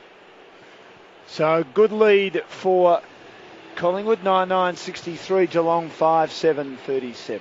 They've been behind 3 times at half-time in their 7 wins. So 3 times they've been able to come from behind and win, and the acid's been put on them again tonight to do the same. Let's have a look at some of the statistics to half-time, and the stats did even up in that second quarter, certainly in total possessions, because the Pies lead by just 4 now, 192 to 188, and the contested possessions, they lead by 5, 75 to 70, so they've really evened up. The tackle count favours the Cats, 32 to 30, and the inside 50s are a big difference, as Sellers mentioned. Collingwood 33 to 23. Now the disposal efficiency, Geelong is 72% operational and Collingwood at 69%. But some of the individuals, how's the game of Scott Pendlebury right from the first bounce of the game? He's 19 possessions to half-time, 6 of them contested, phenomenal half a footy. Harry O'Brien going like a whirlwind, he's 17 possessions, Swan with 15, but he hasn't been as effective tonight as we've seen him earlier. 9 of his possessions have been contested and he's had 4 clearances. Sidebottom 13, Blair 13, Cracker 13, Dwyer 11 and Josh Thomas with 10. Now for the Cats, Stokes with 20 possessions, so he's ahead of Pendlebury and he leads all comers. Matthew Stokes with 20 possessions, 8 of them contested. He's had 12 kicks and 8 hand passes. Bartell with 16 after a slow start. Mackie 16, Corey 16, Enright 13 and Podsy Adley with 10. If we go down to the other end of the scale, well, Billy Smets has been subbed out of the game. He had just 3 touches. The man who replaced him, Josh Hunt, has had 3 also. Blitzav's 4 possessions, West 5, but he kicked a goal. Lonergan with 5 possessions and just 15 Dream Team points to half-time, but he's got his hands full with Cloak. Down the bottom of the list for Collingwood, Marley Williams, just 3 possessions to half-time. Lynch has had a bit of a shocker. He kicked a terrific goal late in the half, but 5 possessions. Witts 5, Reid 5, and Russell was 6. So the Cats are out. The Pies have just made their way out. Half-time at the SCG. Sydney 7-2-44, Freo 3-0-26. Yes, Alex? So Chris Scott, he goes in at half-time. He's been in this position before. So who's he hit on the head early? He gets hold of Hawkins. He gets hold of Duncan, who's I thought's been poor in the first half. Selwood is down. He's 7 possessions. He's never at that area. He's a captain, and he gets the leaders, and he puts in Motlop as well, who hasn't really touched it much. Enright, Corey, Bartell, the leaders of the place, and he goes, right on you blokes. You know what to do, and this is where we got to lift and actually make a statement. We may not win this game, but we got to make a statement that we are finishing off this game well. I'm not certain they can win the way they're playing, but we have seen them lift and we have seen them blow sides to pieces. And the thing about it, I reckon he'd be most disappointed, 33 inside 50s. They pride themselves on their defence, and that's a fair few. They're going on at 66 against them, but 18 scoring shots is the thing I think he'll be pretty upset about, and that he'll want to fix in this half. Well, they put Joel Corey again in the midfield, starting most of the matches this year and most of the halves this year in defence. He has had 16 touches. He needs to probably handle more than he'll kick. 4 kicks, 12 hand passes. Selwood is there, but has been well held by McCaffer so far. His droop for the second half. What are the Cats made of? They're 26 points in arrears of the Magpies. Beautiful night, but crisp and cool here at the MCG. There's the bounce. Comes down to Selwood. He wedges the ball out. Jolly follows up. Bit of volleyball is played. It's cleared by Russell with the outside of his boot up towards half forward. Clean bowls end right, but he gets back after it and replaces the stumps. Hand pass. Oh, it could have been dangerous. Christensen works it on. Ball's flipped around quickly. And the kick by Duncan under pressure goes out of bounds on the bounce. He was put under pressure by Ball, making a return here tonight. And the ball's out of play just forward of the wing. 9-9-63 to 5-7-37. First thought for Duncan. He tried to do 2 things. One, just hit it straight away. McCaffer at ground level, got it out towards Blair. Hand pass towards Ball now. He kicks in the direction of Witts. The big man stretches, grabs it, and then he's grabbed by Mackie in a tackle. He'll be taken either over the boundary. No, it's just inside the boundary in front of our commentary position where the members stand and the northern stand meet. It's thrown up and West open-handed palm, but no one can gather it. Boundary throw in front of the Geelong dugout. It's interesting. Collingwood have got 2 behind the ball, and Geelong got 2 the other end. So interesting setup. Cats have already subbed out Billy Smets. Josh Hunt in for his first game this season. Pendlebury, he was tackled to ground as the ball fell his way from the boundary throw, and there'll be another ball up. 63 Collingwood, they're 9-9. Geelong 5-7-37. West comes over the top, wins the hit out. Ball out of the pack, hoisted high by Caddy, down towards half forward. Podsiadly is there. Maxwell at the back, the hand pass away. And down the line goes Reid. Oh, was the interference. Swan and Enright, they had a bit of a wrestle before the ball got there. And all the Collingwood fans say, what about a free for Swanee? There's nothing doing. Ball goes out of bounds. And we get a throw in. It's a good contest. Absolutely. 2 of the best in the game. Here's the throw in. Western Jolly once more. Jolly gets rid of him. Ball comes down and Thomas kicks towards full forward. There's a wrestle going on before this ball arrives as well, and this time the free kick is paid and it goes Lonergan's way against Cloak. Handball to Enright, who delivers to a 1-on-1 contest. Half back out of side. Taylor knocked away by Lynch, arriving to wire. Lost control of it. Motlop on the scoop. Handball to Josh Hunt. Half back out of side. Lovely kick. Oh, Mackie dropped what he had and should have taken at the mop-up read, but his hand pass intercepted by Taylor. Bartel. Hand passes to Duncan.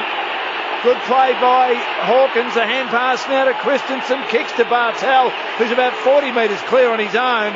Lindsay spotted him well before anyone else, and he's taken the mark in the forward pocket at the city end. He'll open up the angle. He's hard on the boundary. In fact, he's over the boundary. No daylight for him to look at. In regard to the goal, he opens up the angle a little bit, swings around the body. Jimmy Bartel, he's back. He's back. He's kicked a spectacular goal. Cuts the margin to 20 points. What's the old saying? Form is temporary, class is permanent. 9-9-63 Collingwood. Geelong 6-7-43, 3.5 played third quarter on Grandstand AFL. Well summed up, Dan, but Mackie made that mistake out on the wing, but what actually got them back into it, Geelong put numbers over there. They got 3 or 4 over to the contest, got it out the back. Collingwood pushed up a little bit far, their defenders, got sucked up the ground and played that really well then, Geelong. And the NRL, Penrith, after beating the Storm last week, are whacking the Warriors 54-0, if you don't mind. Yeah. Is anybody surprised that Bartel kicked that goal? Bounce in the middle. Jolly wins down to Pendlebury. He gets boot to ball. Scrambly old kick. The mark's taken by Duncan. Hand pass away to Mackie. Here come the Cats again at 50. Hands to the ball. Maxwell, but no mark. Cats are storming forward. The hand pass up. Under pressure. Bartel in the goal square again. Closed down by Seedsman, who gets his shin to the ball and sees it into the padding of the post to Russia behind. Gee, it looked like an almost certain goal coming up to the Cats there. And Caddy was in there again, who's done well, the late inclusion for Stevie J. Young Schroeder just lacked a bit of experience to get hold of it as well. As it comes out to McCaffrey, kicks down the MCC members' wing and cloak. Opposed by Josh Hunt. Takes the mark. He's a long way from home. He's only kicked the one tonight. He's missed some shots as well. Kicked 23 for the season. He's on the left. He hoists it towards half forward. He won't be there to mark it though. Big Witz goes underneath it. And Thomas is there at the crumb. Quick give to Blair, another one of the little fellows for Collingwood by hand to side bottom. Kicking inside 50, but 2 to beat Lynch. 1 Taylor, 1 Enright. Pretty hard to beat one of them, let alone 2 of them. And it's out of bounds in the forward pocket in front of the northern stand. Collingwood attacking the punt road end. They're 19 points in front. At the throw-in, Jolly works to the front, but he's robbed by West. Gets the hand pass out the back door. Motlop clears the 50. There's interference in the marking contest to Hawkins, who's well down the ground, and Hawkins has the free at halfback. So there should be too. So there should be, because the man in front should always get the reward. Short pass to Motlop. He had to scramble to win it. Up to Selwood by hand. Off to Stokes. He kicks towards the 50. Bartell and Russell have a wrestle before the ball arrives. Umpire leaves the whistle away. Cleared by Dwyer for Collingwood. Big contest, this one. Yeah, hasn't hit a target, and Witz hasn't got the pace to go with Harry Taylor. Taylor gathers just near the boundary line, but Witz is helped out by Seedsman, who arrives and runs the ball over the boundary line. Inside defensive 50 for the Pies. He does have the pace, Seedsman. He's a massive man, Jared Witz, playing his second game. Boundary throw in, and he wins the ruck contest.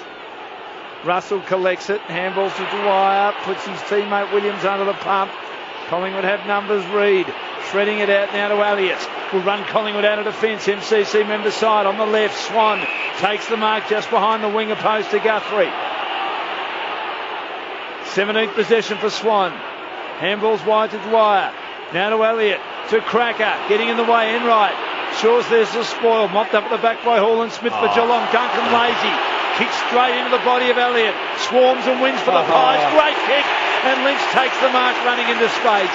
Having a Barry Crocker tonight, Mitchell Duncan. Hey, you were right there with the call. Lazy is the call. And he comes for a spell. Maybe a little bit of an earful too. What do you reckon? A lot of earful.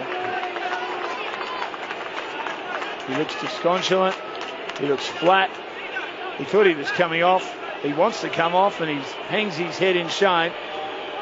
40 out, Lynch. This should be a soda. You put a moz on someone as soon as you say that. He should have kicked that. He missed that by a country mile. And it's Collingwood 9-10-64, Geelong at 6-8-44. Gee, this inaccuracy could cost them by the end. Right at the end, it could be reeled in. Stokes kicks straight up the centre of the ground. It's punched forward. Comes to Blair. The little bloke does well at ground level, but his hand pass tapped out of the air by Selwood. He can't stop Dwyer as he gets through inside the 50. He centres the ball. Chance for Elliott. 35 out. Elliott kicks the goal.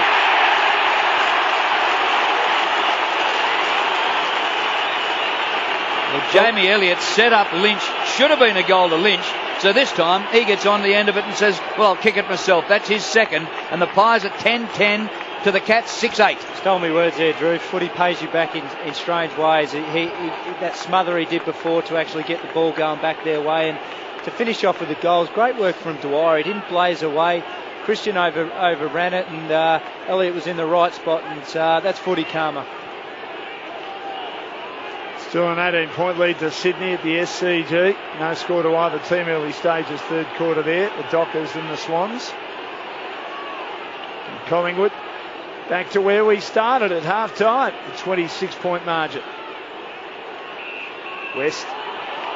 And Jolly, free kick against Jolly will go to West. He doesn't jump, Jolly. He stands there and kicks his leg out. I mean, that's really poor. West stabs it short to Corey, who want a hand pass, and he does. To a running Furlow on the MCC members wing. Kicks inside 50. Schroeder attacks it hard. Great roving by Selwood. Handballs towards Christensen, who's a wonderful finisher. And the Cats are still there. 7-8-50. Collingwood at 10-10-70 on Grandstand AFL at the 9.5 minute mark. They will not be denied, the Cats. They just keep coming. They were lucky to get a goal back there before. I think it was young Elliott who kicked that goal, and as a reply to the first one. They need to put 2 in a row, the Cats, to really start to scare them, put some pressure on, test the opposition, and that'll be their call. Just test them. See how much they want it. How much do you want it, Pies? We'll see. Margin back to 20 points. It had been 26 at half-time. Absolutely close enough, the Cats. Umpire sets himself, and up it goes. Witt's beaten by West. Comes down to Corey, who has a bit of a fumble. Selwood doesn't. Puts the hand pass out in front of Christensen, who runs onto it. Gets the hand pass to Motlop. Back to Christensen. 45 out. What a goal from the bounce. Magnificent football by the Cats. Well, how good was that out of there? It was fantastic, and you summed it up straight away. The Cats get 2 in a row. Now it's down to 14 points. The doubt will start creeping in Collingwood's minds, and the little man on the shoulder will start saying a few things. It was fantastic play, though. Selwood, the captain, starts it off from the middle of the ground with a handball. It's 10-10-70 to 8-8-56, but 14-point lead. Well, they struggle to get 2 in a row, as we mentioned. And is the move on. The third quarters have been very good for them this year. That's when they've made their moves. They've generally got away from opponents. West up. Corey's hand pass run down. Luke Ball takes it. Stand start kick inside 50 for Collingwood. Good mark by Hunt under pressure. Paid the mark. Had it long enough. Spreads it wide with that wonderful left foot kick to Enright. Hit the ground running. Spiral punts it. He was met late. Sits for Mackie. Hard on the boundary. Has side bottom for company. Kick in the direction of Blitzabs. Can't grab it. Taken by side bottom now for the Pies. Hooks a high ball around the Great Southern stand side. Reading it brilliantly. Reads it almost better than anyone in the comp. Corey Enright on the wing for Geelong. Pies leading by just 14 points. Kick by Enright, and the mark's taken by Brown. Defensive 50 for Collingwood.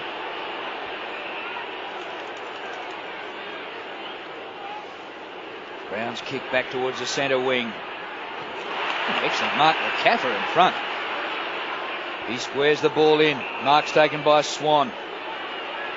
He's not sure where to go. Nobody really stands the mark. Hand pass to Pendlebury. Not a bad option. His pass. Cloak couldn't take the mark. Lynch takes the crumbs off Jolly. Back to Swan, who's lifting. Kick by Swan deep inside the 50. But Thurlow takes the mark on his chest in defence for the Cats. We've played 12 and a half minutes third quarter, and the margin's just 14 points now. Kicks to Taylor, still inside defensive 50, launches Great long, kick. a player on his own. It's young Schroeder, handballs inside to Mackie at half forward, 60 out, kicks long to an open goal! What a goal by Andrew Mackie! 3 in a row to the Cats! Here they come!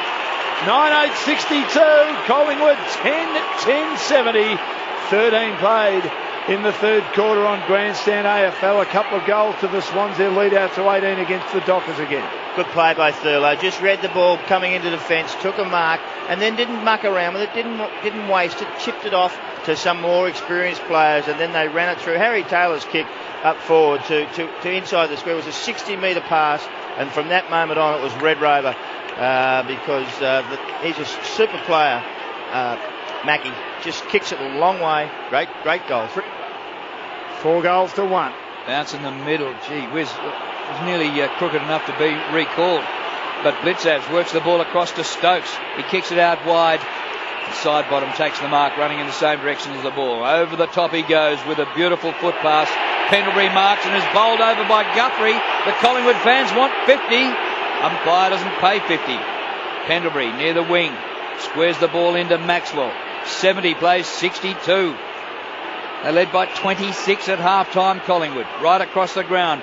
Through Seedsman it goes to Reid. Now he's on the broadcast wing.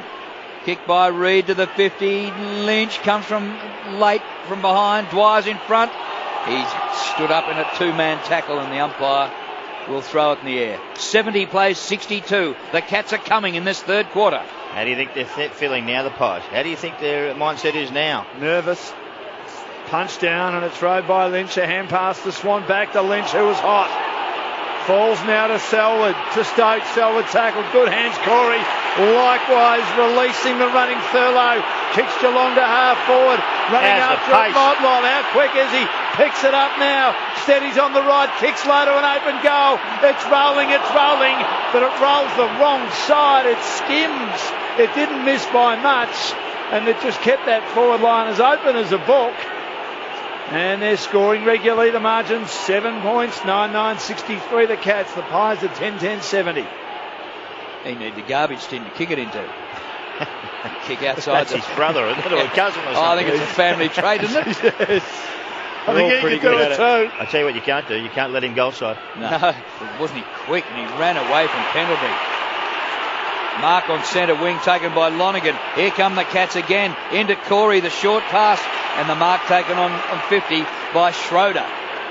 Thurlow is involved then again. He's been very good in this third quarter, the youngster. And they're all calling for him to have a shot, so they're pretty confident he's going to probably kick from 53, 54 metres, but Geelong have just stepped it up and said 26 points, but this will make it maybe within a kick. Oh, he's got onto it. He's got the distance okay. Bit of a helicopter spin on the ball, but he gave it a hook and missed to the left-hand side. Jordan Schroeder playing just his third game, kicks his second behind for the night. Oh, it's one kick the difference, 10-10 to 9-10. Short pass to Luke Ball in his first game since round 3 last year. Good man to have it. 30 out though from the goal. They're defending at the city end, and Geelong have been there a lot this quarter. Now they don't know what to do. O'Brien. O'Brien looking to run it around the great southern stand side. Hard on the boundary, kicks towards the wing. Lonergan there, but a good mark in front.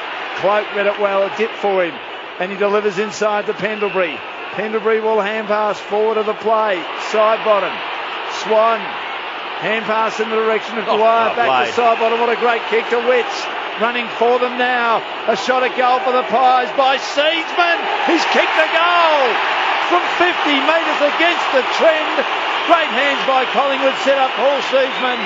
And they're back out by 2 goals. They need it that 11-10-76. Geelong 9-10-64. What a match. Well, fantastic ball movement. They actually kicked the ball off the side. I think it might have been Swan that got it out to here on the wing, but side bottom. Side bottom. Just wizardry. It was. Spot on there, Drew. But just got it out to him. Seedsman from 55 just made that look easy.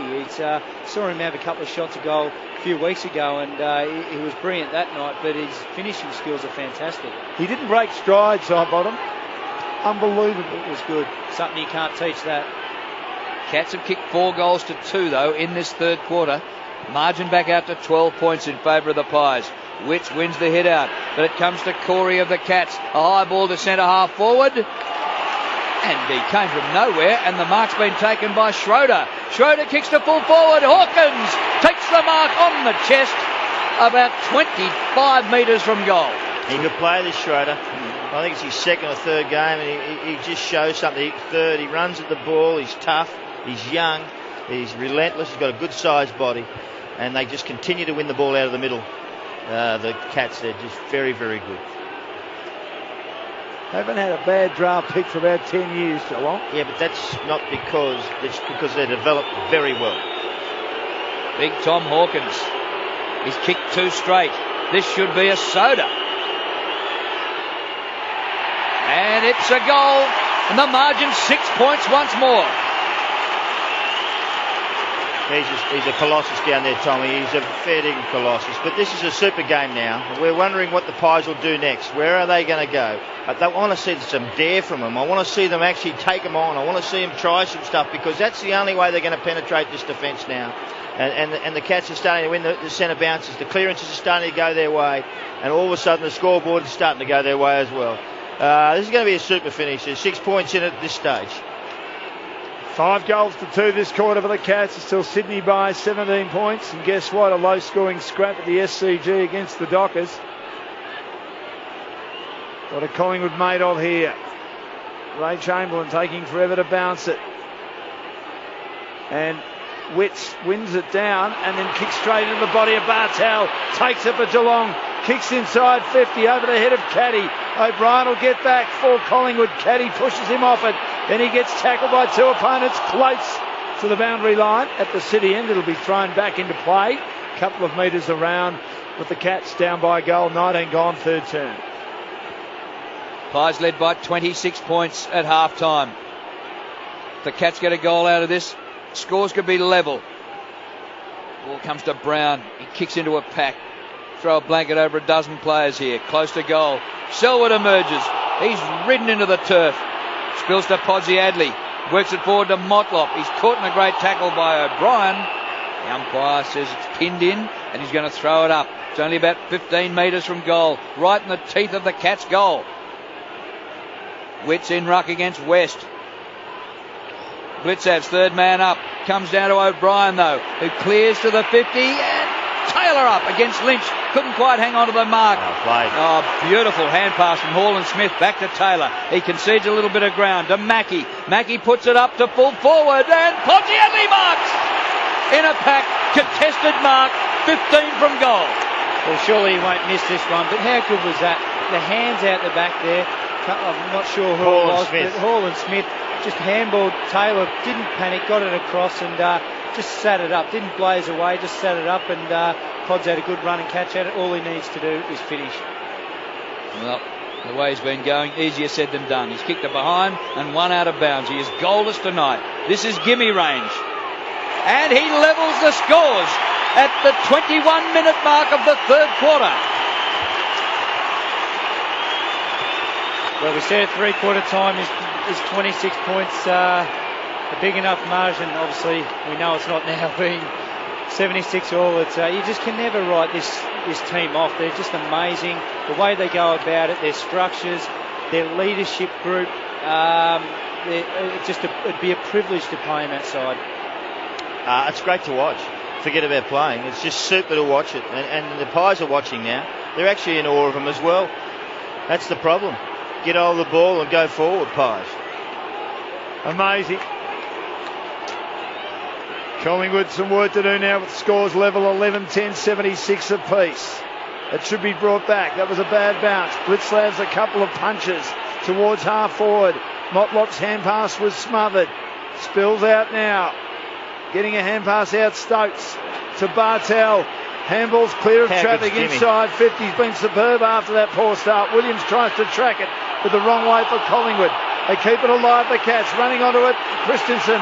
Handballs to Motlop. Avoids a couple of tackles. Swings on the right. Hard on the boundary. He's kicked a miracle goal. He's put them in front. Can you believe it? He had to beat 2 or 3. They had him hemmed in. He just threw it on the boot. He's a spectacular player, Stephen Motlop. And Geelong are 12-10-82. Collingwood are 11-10-76. And 7 goals for the quarter of the Cats. 7 goals to 1 for the quarter, 2 to the quarter for Cats. And they just continue. And there's 5.5 minutes to go, or 6 minutes to go in the game in this quarter. How many more can they put on? What are you going to do now, Pies? Where are you going to set up? You've got to win the ball. You can't let them get their hands on the ball because they're just powering over the top of you. Oh, Stephen Motlop. The trick shots, they definitely run in that family. 12-10 to 11-10. Geelong in front. The bounce in the middle. It is won by Jolly, but he doesn't clear the area. He has been a kamikaze tonight, Jimmy Bartel. And he's worked at both ends of the ground. He has had a phenomenal night. Let me see. 18 possessions. Great stuff. 2 amazing goals. Hit out, one by Blitzavs. Work forward by Ball for Collingwood to Blair. Gets it to McCaffer. A high ball towards full forward. Comes to the front to Josh Hunt. Gets a hand pass to Guthrie. And they're out of trouble. Oh, the hand pass comes back to Duncan. Oh, but he kicks into the man that's smothered. Comes back to Duncan. He kicks again. Inside half forward. Front of the pack. Chance for Hawkins. Gathered by Swan. His hand pass to Reed. Back to Swan. Oh, look out. Here comes Motlop again. Wide out. 40 out. He goes for goal, but not this time. He misses to the near side. Through for a behind. Enough for a 7-point lead. He's exciting, isn't he? The crowd just lift as soon as he gets it. He's almost taken over from Lewis Jetta's role. He's just been fantastic. I think he's better than Lewis Jetta. At this year, definitely. O'Brien in short to Pendlebury. We'll get down to Josh in a minute. Just interested to find out what it'd be like on the Collingwood bench, if you can see much down there at the moment. They'd have to be panic-stricken as McCaffer clears defensive 50 with a pass to Blair. Swan kept running, receives a hand pass. Kicks towards half forward. Big Wits gets a bad bounce. Charging away from him is West, who throws it on the boot. Kicks off the side of the boot. It's still in play. Schroeder couldn't take the mark. Virtually handed it to Caddy right in front of our commentary position. Got it to Bartel. Bartel sums it up. Kicks inside 50. Hall and Smith slipped over, allowing O'Brien to mark. Do something, Harry. He runs into trouble. Has to get a hand pass off to Maxwell. And then he kicks to Blair, marking just behind the wing. But they're in trouble, the Pies. And the kick up to Cracker, just forward of the wing. He steers the pass to Cloak on a fast lead, and he marks 65 from goal. Collingwood going to the punt road end in this third quarter. He squares the ball inside the centre square. Goes to Jolly. Hand pass to Cracker. Back to Jolly. There's no surety about him now, but the hand pass across to Reid, who goes bang! And right on the goal line there is Jimmy Bartel playing the role of forward and back, and he marks a centimetre inside the field of play. How well has he gone after his first 10 minutes? Been absolutely superb. Enright marks front of the northern stand, kicks close to the boundary. And it goes out of bounds as Joel Selwood couldn't get a hand on it. And Thurlow was there at the back, also not able to claim it cleanly. Still at half back for the Cats, defending at the punt road end. Getting a hand on it, Blitzsav spills down to Joel Corey. Thought was ridden into the ground. He's on the bottom of the pack. In fact, he might have caught one high. It's what you call will with Bartel. He's just saying, boys, jump on my back, come with me. I think Selwood's improved as well this quarter. Corey's had a good one too. He's 22nd possession, averaging 21 for the season, the dual best and fairest. Corey kicks towards the wing, MCC members' side. From behind the big man. Blitzav's the steeple chaser. Pinched that away. And he kicks to half forward. Not able to take the mark was Hall and Smith. He receives a hand pass from Duncan. Now to Stokes. Hooks it around the body towards full forward. Pottiadley's there. Knocks it straight down to Maxwell for Collingwood. Kicks to half back. Guthrie makes a contest for the Cats. Great play by Stokes, who roved it and then was on the ground. Caught one high. Will take a free kick. It's all running with the Cats. They're at right half forward and they lead by 7 points. No way that was a free kick. That's just an incidental touch, so they shouldn't pay those. Pies reckon they've had a rough deal. Free kicks are 17-6 in favour of the Cats. The kick deep inside the 50. A pack gathers. There's no mark. It comes down underneath. Swan, hand pass, doesn't find a target. Duncan slings it forward for the Cats. Bartel lays a big tackle on Harry O'Brien. And the umpire let it go. Ball spills out to Swan. And a hurried kick by Swan lands on the chest of Elliott up the ground at half back. 76-83. It's a 7-point lead to the Cats after the Pies led by 26 at half time. The hand pass down the line, chopped off by Enright. It's worked up the ground, taken by Schroeder. He's rolled to the turf. Crunching tackle laid by Seidman. It's high, says the umpire, because the bloke Duncan just ran straight through, expecting high contact. He got it, and the free kick. Freo have just scored a goal, the SCG, to cut the margin to 9 points just before three-quarter time. Duncan's kick inside 50. Not a great kick. Straight to Jolly, who was in front of the pack. 30 out from the goal they're defending at the city end, Collingwood. Concedes territory back to Maxwell in the defensive goal square. They've got to try and calm it down. 28 gone in the third term. Coughed up a 26-point half-time lead. They're down by 7. He delivers, spreading it to O'Brien, close to the boundary. He clears defensive 50, not a great kick. Looking for Luke Ball, who needs the run. Enright right with him. Boundary throw and 55 out from Collingwood's defensive goal. Great Southern stand side. Boundary throw in. Jolly, Blitzavs, rowed by Joel Selwood. Gets the arms free to get a hand pass out to Mackie. He's at half forward. He kicked a long bomb earlier in the night. Pottiadley worked in front of his opponent. He's hung onto the mark and dropped short. Gee, read it well. Read it beautifully. That's body strength. You just got to have some body strength. Push his opponent out. There was no way knowing that was a free kick. That was just sheer positioning and body strength on Brown, and he got a really good mark. Well, if he didn't get mark, he should have got a free kick. You're right. They're the contests you love. It was just pure strength, and he was stronger than his opponent. You shouldn't get penalised for it. So Pottiadley's 20 metres out. He's directly in front. He tried hard to miss it, but he doesn't. And the lead is out to 13 points Geelong have kicked 8 goals to 2. Great to watch. 29 gone in the third term there. 13-11-89. Collingwood 11-10-76. Three-quarter time of the SCG. The Swans 8-3-51. The Dockers are 5-12-42. Well, we spoke about him a couple of minutes ago, but Bartel, what a valuable asset to go forward. He can go back. He's gone in the midfield. Selwood stepped up. Corey stepped up. Mackey's been good. Stokes. You just keep naming them. It's been a fantastic quarter.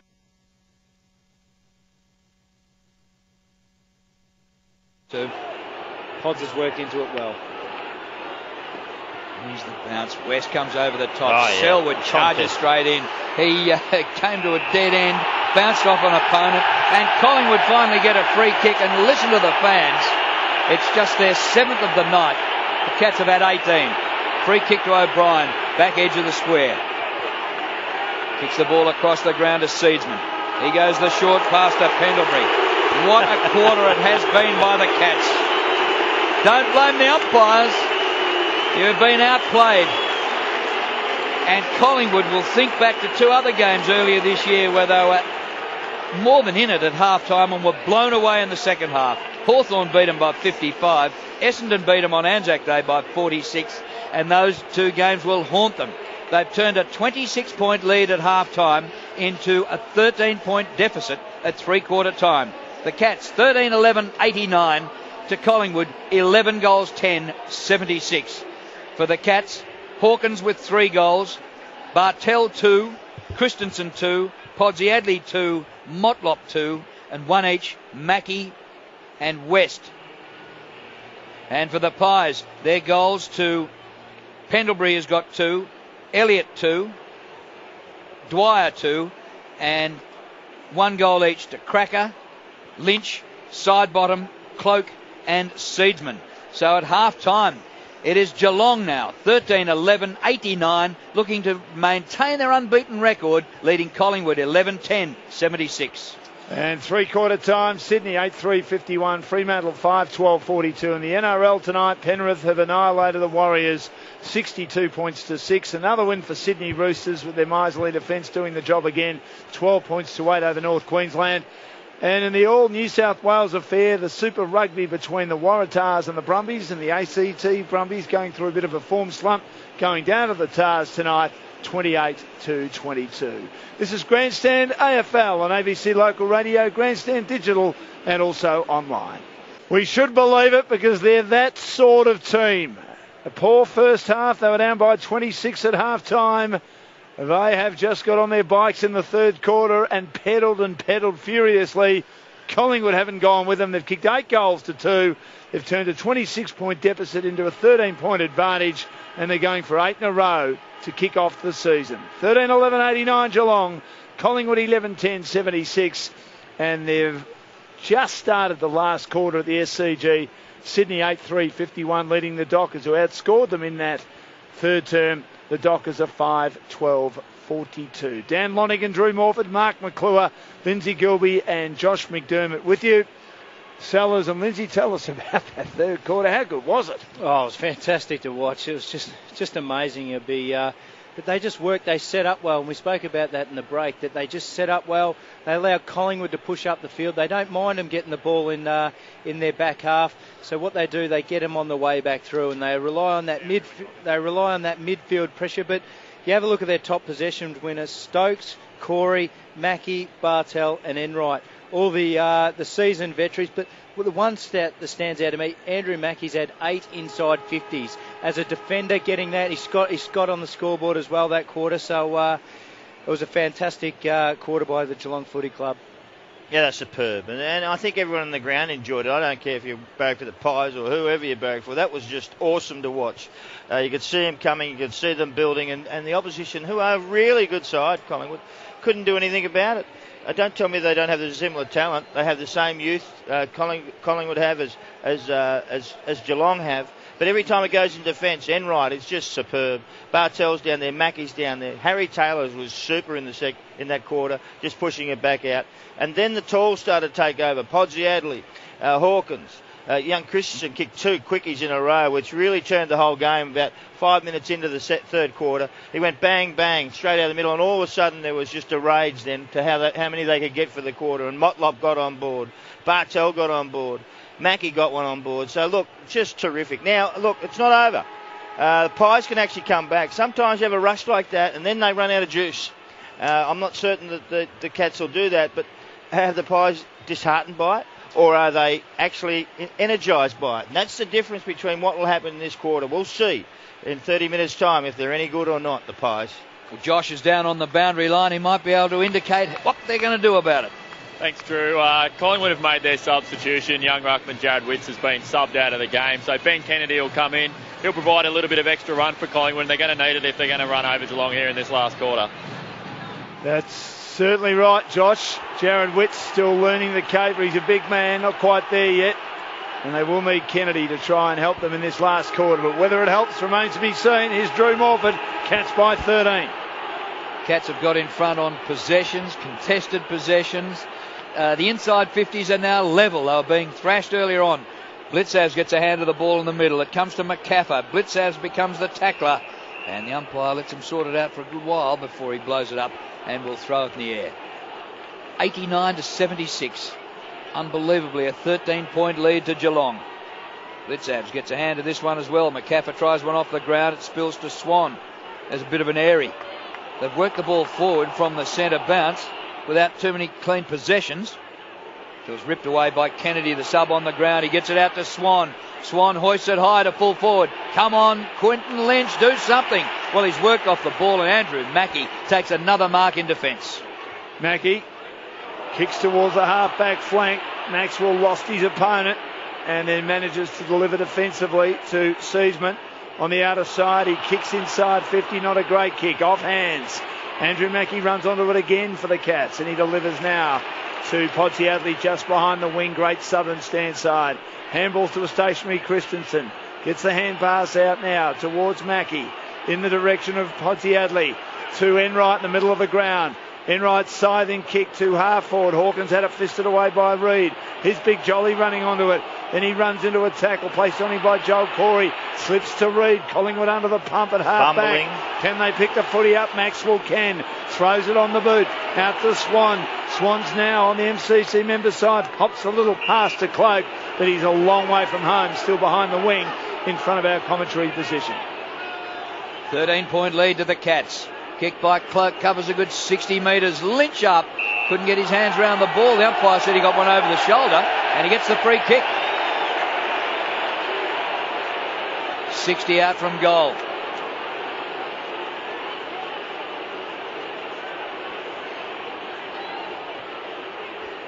Kicks down towards Cloak. Doesn't quite reach him because Harry Taylor works in front. Gets some support from Blitzavs, and the defence works it out with a chain of hand passes. Back to Taylor. He kicks up towards centre wing. Clears Brown, comes through to Reid, and he hoofs the ball in towards the centre square, where the skipper Maxwell takes the mark, and they build again here, the Pies. His kick is good. It comes out to Dwyer. Dwyer's kick to the 50, out wide. Blair takes the mark. He's only about 3 paces in from the boundary line, and a long way from goal for a little bloke. Yeah, I can't see him making the distance here, and should be probably called to play on because he's not going to have a shot at it. He'll probably set it up in the pocket, hoping to get a stoppage. Can he go back any further? He's walked it back almost to Dennis Lilly. Richmond railway station. Yes. Little Jared Blair. Well, he gave us the impression he was going for goal, but he was never going to do that, and he centred the ball to Dwyer in the corridor, 45 out. Very clever. Very clever young man.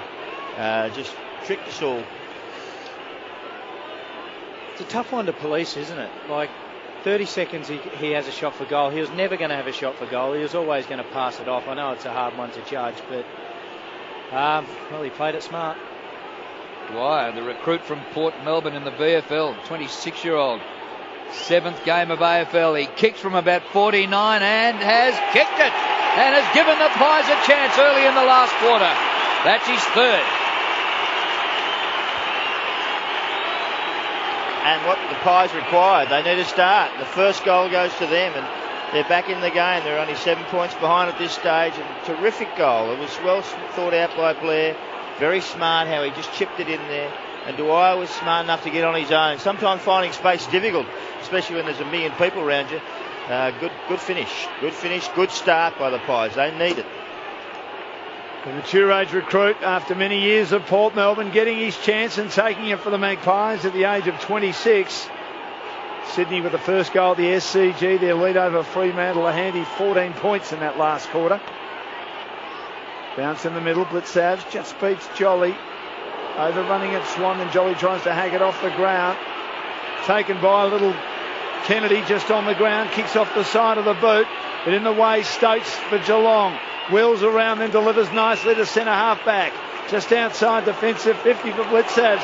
Corey's on his own. He'll look to hand pass over the top. It works for Thurlow. His pass is brilliant. Oh, they've found another one. And Hawkins marks it centre half forward, having kicked a goal each term so far. It was great play. He didn't blaze away, just led straight up at it and just lowered his eyes. It's a very easy kick. It's a 20 metre to a lead, and similar position when he kicked that goal against the Hawks. So Tom Hawkins to get the goal back. It's Sam Dwyer, booted for Collingwood a minute or so ago. 3's fourth. 18th of the season, 52 out, launches accurately. What a goal! Geelong are 14-11-95 on Grandstand AFL. Collingwood work to do again, 12-10-82. The good thing about Tom Hawkins, I think of years gone by, he had a brilliant year last year, but there'll be times where he'd come in and kick 5 or 6, and then the next week he wouldn't touch it. The thing about what I really like about his game, which he's elevated, is consistency. A poor game for him, he chimes in with 3 goals at a bare minimum, and he's got 4 tonight and probably could finish with 5 or 6. Yeah, he's kicked 4 straight tonight. 1 in each quarter. 19 goals for the season. And the margin back to 13 points. 6 minutes played last quarter. What a rib tickler. Jolly wins the hit out in the middle. It's overrun by Kennedy, but he's in there again.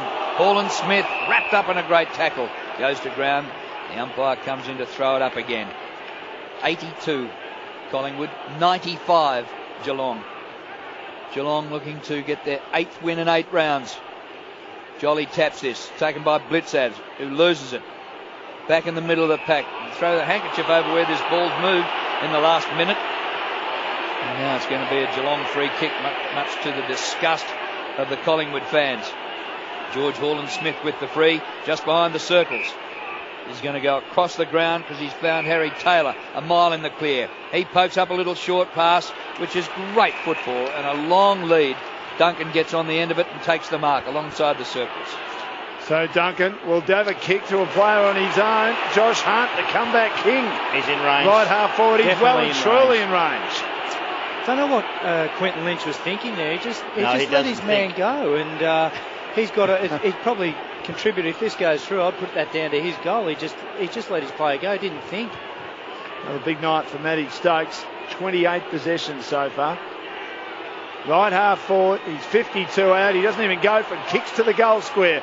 Podsiadly attacks it. Duncan's there, another fumble. Hasn't had a great night. He's held up in a tackle. 20 out from the goal. He's attacking at the punt road end for Geelong. There'll be a ball up. That was strange. He was definitely in range. He just poked at it and got to almost the goal line. Yeah. Thrown up. Jolly beats Blitzavs. Down to Pendlebury. Tackled by Corey. Falls to Dwyer. Oh, no. Under pressure. Kicks high. Going nowhere. Through the hands of Guthrie at the back row by Thurlow to Hunt. Kicks around the body. Good fisting away by the Pies defence led by Sidebottom. Spills to Taylor on the MCC members wing. Cuts inside of the foot pass. And Duncan looking to make amends now at left half forward. He's about 70 metres from goal. The Cats coming home to the punt road end in the last quarter. The kick by Duncan low and hard.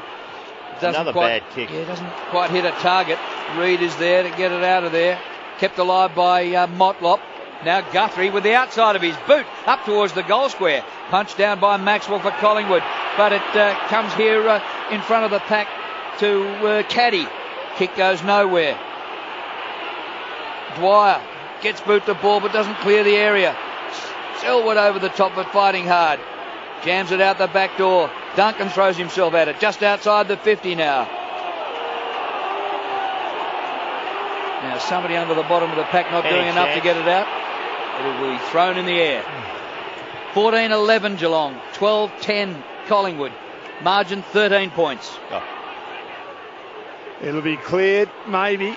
Not really, I thought, in the end, because it was tapped down and then a number of players around the contest, and Schroeder got tackled front on for Geelong. It'll be thrown up again, same spot as it was 20 seconds ago at centre half forward for the Cats. Missed by Schroeder. He lays a tackle on Pendlebury, has to get rid of it in a hurry. Bodies everywhere, still at centre half forward for the Cats. Maxwell tried to hack it. He lost it. And then he lays a pretty good tackle. Still at centre half forward for Geelong. I love this because they will not let them out. They will not let the Pies get the ball out. They will not give them a free ball or a free contest in any way. They're 13 points in front. West shoved Jolly in the back. That was as obvious And that's as the fact I've got no hair on my head. The free kick then given to Jolly. A hand pass to Seedsman. Now to Ball. Seedsman giving them run. Motlop's after him. Handballs to Kennedy. It was accosted. Seedsman got it back. He butted up well. Good hands to Cracker. Likewise to Pendlebury. Kicks to centre half forward. Wide. Nearly had that. Sockers away from Bartel. Runs after it again. He deserves a goal. Good tackle laid on him by Thurlow. Taylor picks it up. Handballs to Mackie. Gets stripped in a tackle. Great contest. Collingwood into attack, but Geelong's going to get a free kick. That's not right. And Pies supporters are bluing. That's not right. There was one before that or two before that. Did Dwyer have it when he was bowled over? No. Mackie takes the free kick from the last line. A big leap over there by Reid. And it's a Collingwood free kick to Reid in the marking contest. In between wing and half forward. Southern stand side of the ground. Kick low and hard to the 50. No mark to Cloak. Comes to the back. Taylor gathers for the Cats. Short pass into Guthrie. Near the behind post. They've got the length of the field to go. Bit of forward press here by Collingwood would be handy for them. And the short pass finds Duncan. Still behind half back. 13-point lead to the Cats. He gets it to the 50, but they've turned it over. It missed the target, Corey. Here comes Harry O'Brien on the gallop and kicks strong. It was going right through the middle and it was touched right on the line, the last line by Mackie, just as it was going through for a 6-pointer, and he rushes it behind 1 point. He's been amazing tonight. He's doing it at both ends.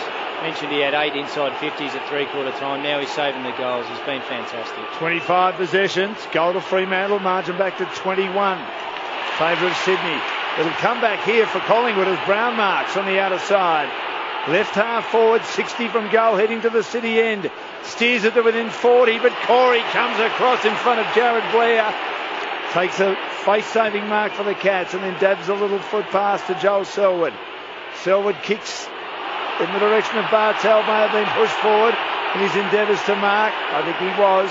He'll get the free kick. He's at half-back for the Cats. And he'll deliver to Mackie, who marks just outside the centre square. Geelong still in defence. Handball's back to Bartel. Now he's in the middle of the ground. Kicks towards half forward. Duncan couldn't take the mark. May have had the hands chopped. The umpire let that one go. Collingwood supporters will be delighted for the time being. Then there's a bit of tackling. A couple of players caught up in standing tackles in the middle. Attacking side of the centre square for the Cats. And their lead. 2 goals, 12 gone. Final quarter on Grandstand AFL. Thrown up inside the centre square. Won by West, but doesn't clear the area. And the umpire will have to throw it up once more. Pies led by 18 at quarter time, 26 at half time. But they were overrun in the third quarter. The Cats led by 13 at the last change. The margin is now 12. It is cleared by Dwyer, who's had a good night, kicked 4 goals. His hand pass into the bullseye, and it might be a push in the back or a holding the ball. The umpire decided neither, and he let it go. Comes forward. O'Brien gets back there for Collingwood. His hand pass to Seedsman. Off to Dwyer. The balk to go one way, then came inboard. To Brown. To O'Brien. Long kick. Cloak outnumbered. The kick clears him and bounces end on end to the goal square. Cracker gets there, but too late. I think it run over the behind line. No, he's kept it alive. He's back in the field of play. He gets a high tackle. He runs on ahead of the mark and kicks the goal while they were still bluing about the decision. A goal to Cracker, and the margin back to 6 points. Well, I'd love to see a replay. I wasn't sure to see if it was there, but nonetheless, it's a goal. Brings it obviously now within a kick, 6 points of difference, 89-95. So it's going to be. Really looking forward to the end of this game. I think it's going to be a cracker. It was a really good arm wrestle there for a long, long time. And then the Pies broke it. They broke it with a bit of dare. They pushed it up there. They just kept fighting away. They haven't been fantastic. They're still testing Geelong. They're not out of the game, the Pies. Don't give up on them. They're not out of it. Just going back on that, he actually should have got brought behind the mark. He played on in front of the mark. Yeah, and you could make a case for the ball having gone over the behind line as well. 66,768 have seen this match. Collingwood within a goal. Swan takes the mark as Geelong hacked it from the middle of the ground. He's at half-back. Waddles his way with a dabbing kick to Pendlebury on the MCC members' wing. Kicks wide to side bottom, three of their best players. Averaging 22 possessions before tonight, side bottom. Delivers in short the ball. Good to have him back. Kicks Collingwood to half forward. Great kick, and on the lead, Cloak marks. Left half forward, he likes them out here.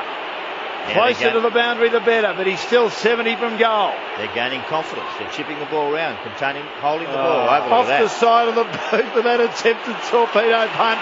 Lands in the lap, but Posey Adley would have said thank you very much.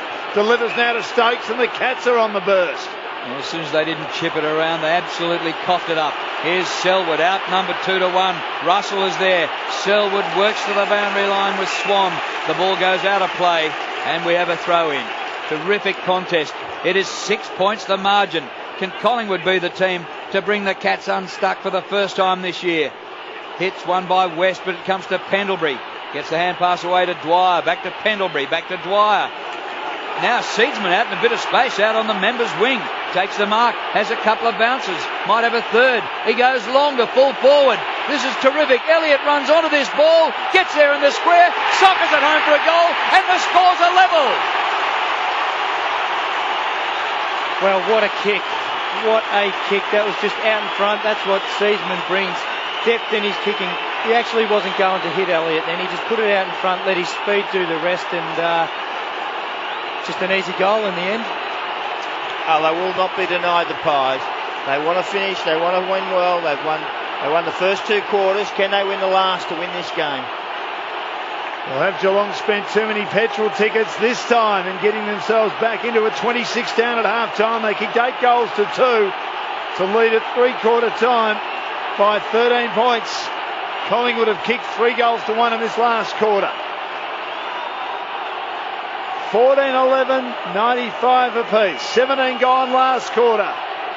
West taps it down and then roves it.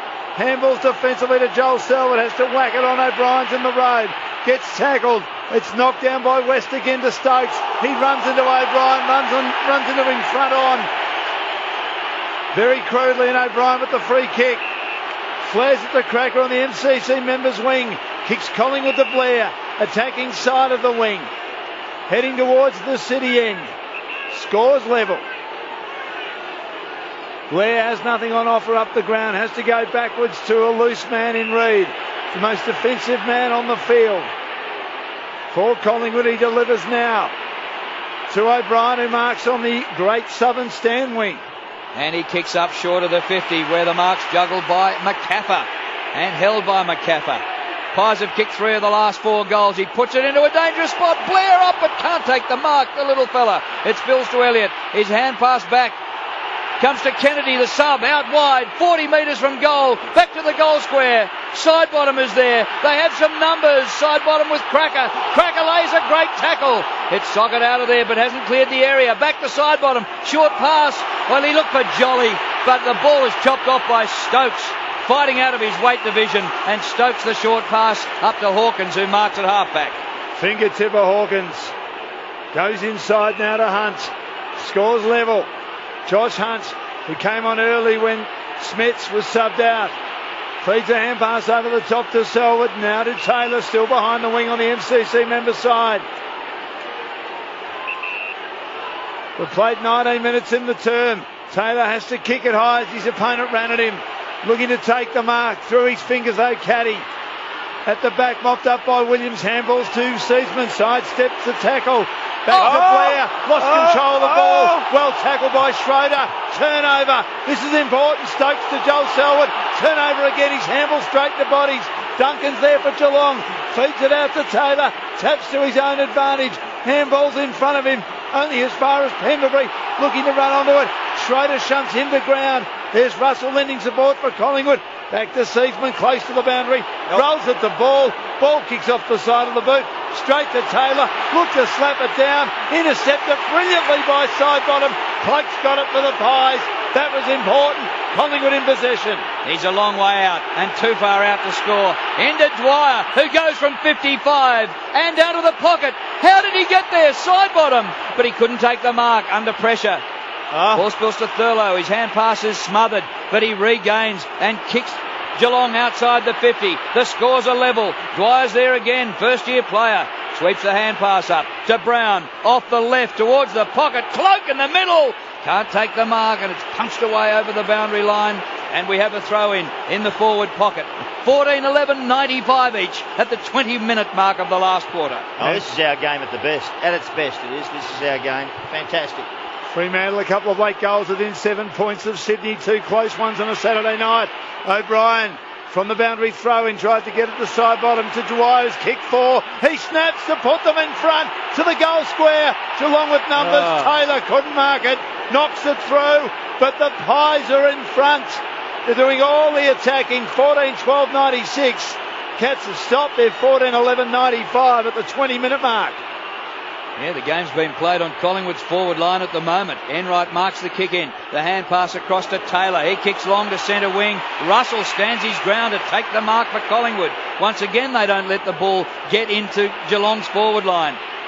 Into Dwyer has been absolutely sensational. Near the circles, goes for the short pass. Mark taken by Kennedy, the sub. Hand pass to Pendlebury, who was brilliant early. Not quite so much now. He kicks inside the 50. Excellent mark taken by Guthrie in defence for the Cats. 96-95. The Pies lead by a point. 21 minutes played last quarter. He kicks in short to Enright. Still inside defensive 50. Great Southern stand side. Look to kick it. Has to handle to Guthrie, who is flat-footed. Now he gets going. Kicks to a one-on-one contest. Mark not taken, but at ground level Geelong have numbers. Picked up by Hall and Smith. Handballs to Taylor. He skids a kick in the direction of Caddy at half forward. Got tackled, lost control of it. Williams boots it away. Good play for Collingwood. They can win this through Cloak. He wins the footy at ground level on the MCC members wing.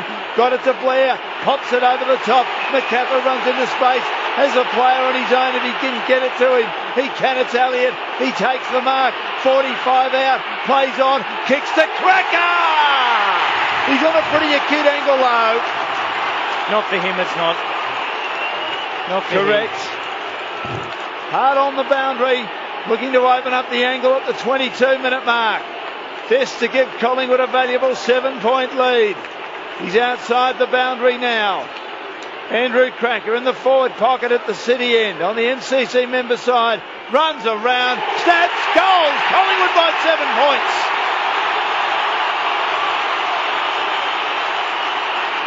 He's kicked 3. And they're 15-12, 102. The Cats 14-11, 95 on Grandstand AFL. What a thriller. The Dockers have kicked another one there within a point of Sydney at the SCG. Wow. Well, you spoke about that, Dan. The Cats might have used their petrol tickets, but Cracker just thought his way through that perfectly then. He didn't stepped out a little bit. He's probably done that a million times at training. He was never in doubt. In this last quarter, Collingwood have kicked 4 goals to 1 goal. The Cats have kicked just 1 score in this last quarter. They can't get it inside their forward 50. Pies lead by 7 points. Bounce in the middle. A real scrap in the bullseye. It's gouged out to Stokes. Ridden into the ground in the tackle. The umpire will throw it up.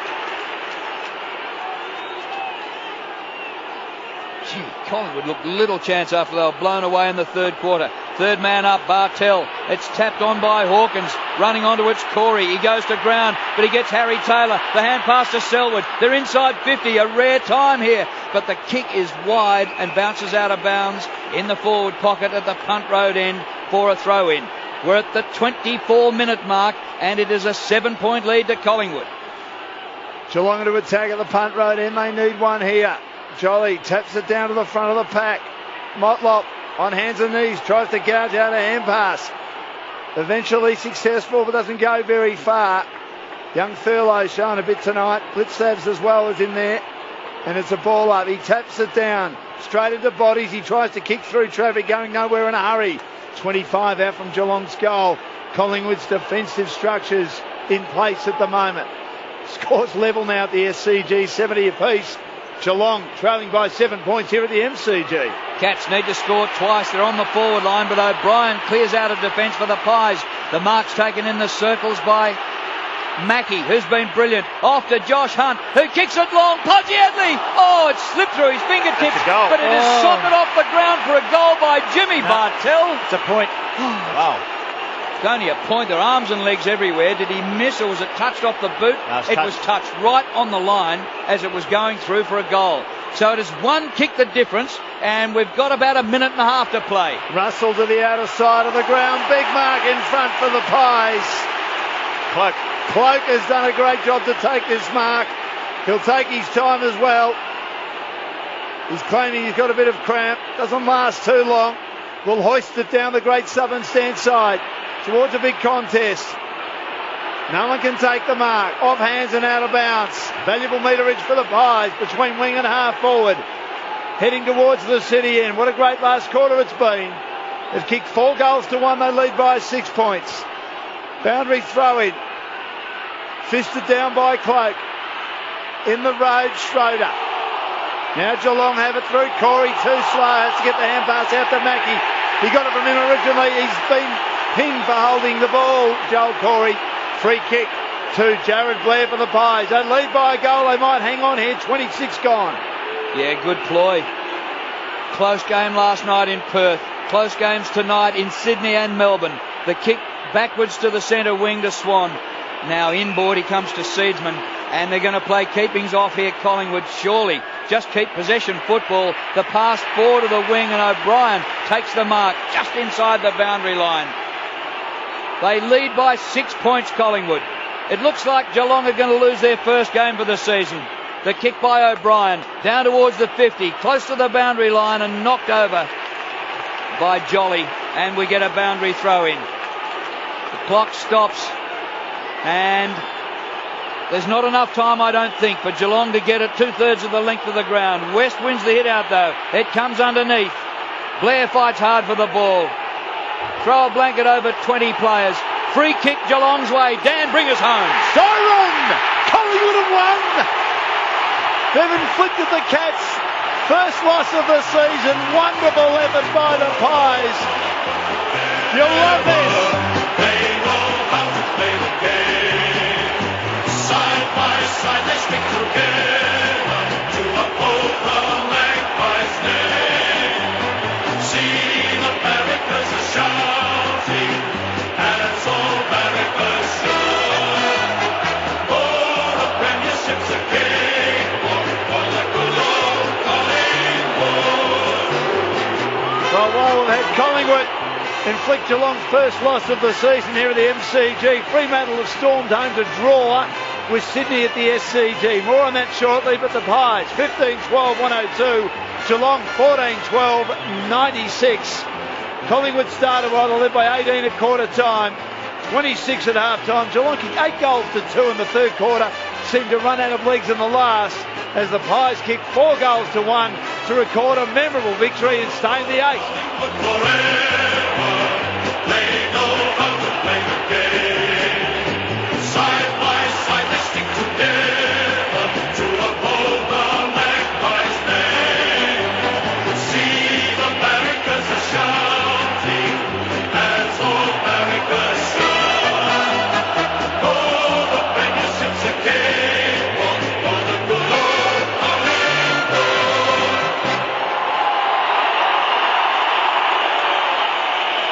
supporters on their feet. A crowd of 66,768.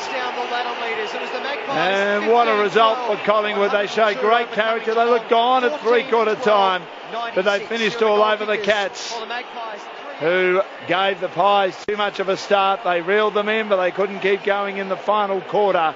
15-12, 102 Collingwood. Geelong 14-12, 96. And at the SCG, a big last quarter by the Dockers, a big last 10 minutes. They were 21 points down, and they had a chance through Michael Johnson to win the game. But Sam Reid marked right on the last line of defence, and the Swans get 2 points, as do the Dockers. 11-4-70. Fremantle 9-16-70. The goal kickers for Collingwood, as their players are heading towards the Collingwood Social Club end, who are in raptures with one of their big wins in recent times, certainly their biggest win of the season so far. What an effort it was. Cracker, great job tonight. He kicked 3. Elliott kicked 3. Dwyer, though, kicked 4. He was the star. So 4 to Dwyer, 3 each to Cracker and Elliott. Pendlebury kicked 2, 1 apiece. Lynch, side bottom, and also Travis Cloak, along with Paul Seaman, who was superb with his run tonight. For Geelong, it all happened in the third quarter. Hawkins, though, he kicked 4, kicked their only goal of the final quarter. 2 apiece to Christensen, to Podsy Adley, and also to Stephen Motlop and Jimmy Bartell. 1 each to Mackie, to West, in a performance that Geelong will be disappointed with. They were great in the third quarter, but outplayed by Collingwood in 3 quarters. The Pies winning by a goal, and they're heading down the rooms now. But Mark and Lindsay, before we get down to Josh, what a performance by Collingwood. Oh, that was sensational. And at three-quarter time, they were looking down the barrel of getting smashed. But they've set up the win with their start. They set up the win by a really good first quarter where they kicked 5, and they kicked 4 in their second quarter, and they led the competition, led the opposition at half-time by a reasonable margin of 26 points, and then got blown away, like absolutely blown out of the water, 8-2 in the third quarter, and then had the guts and the gumption to come back and do it again, and that was done really by Cracker. Let's get down to the Collingwood rooms. Josh McDermott. Thanks, Dan. Obviously delighted Collingwood Footy Club. The coaches probably showed more emotion when they came in. They were yelling and screaming. The boys are a little bit more subdued in their response. They've a little bit of relief, I think, that they managed to hold on there at the end. Pretty happy now, though. They're about to sing the song.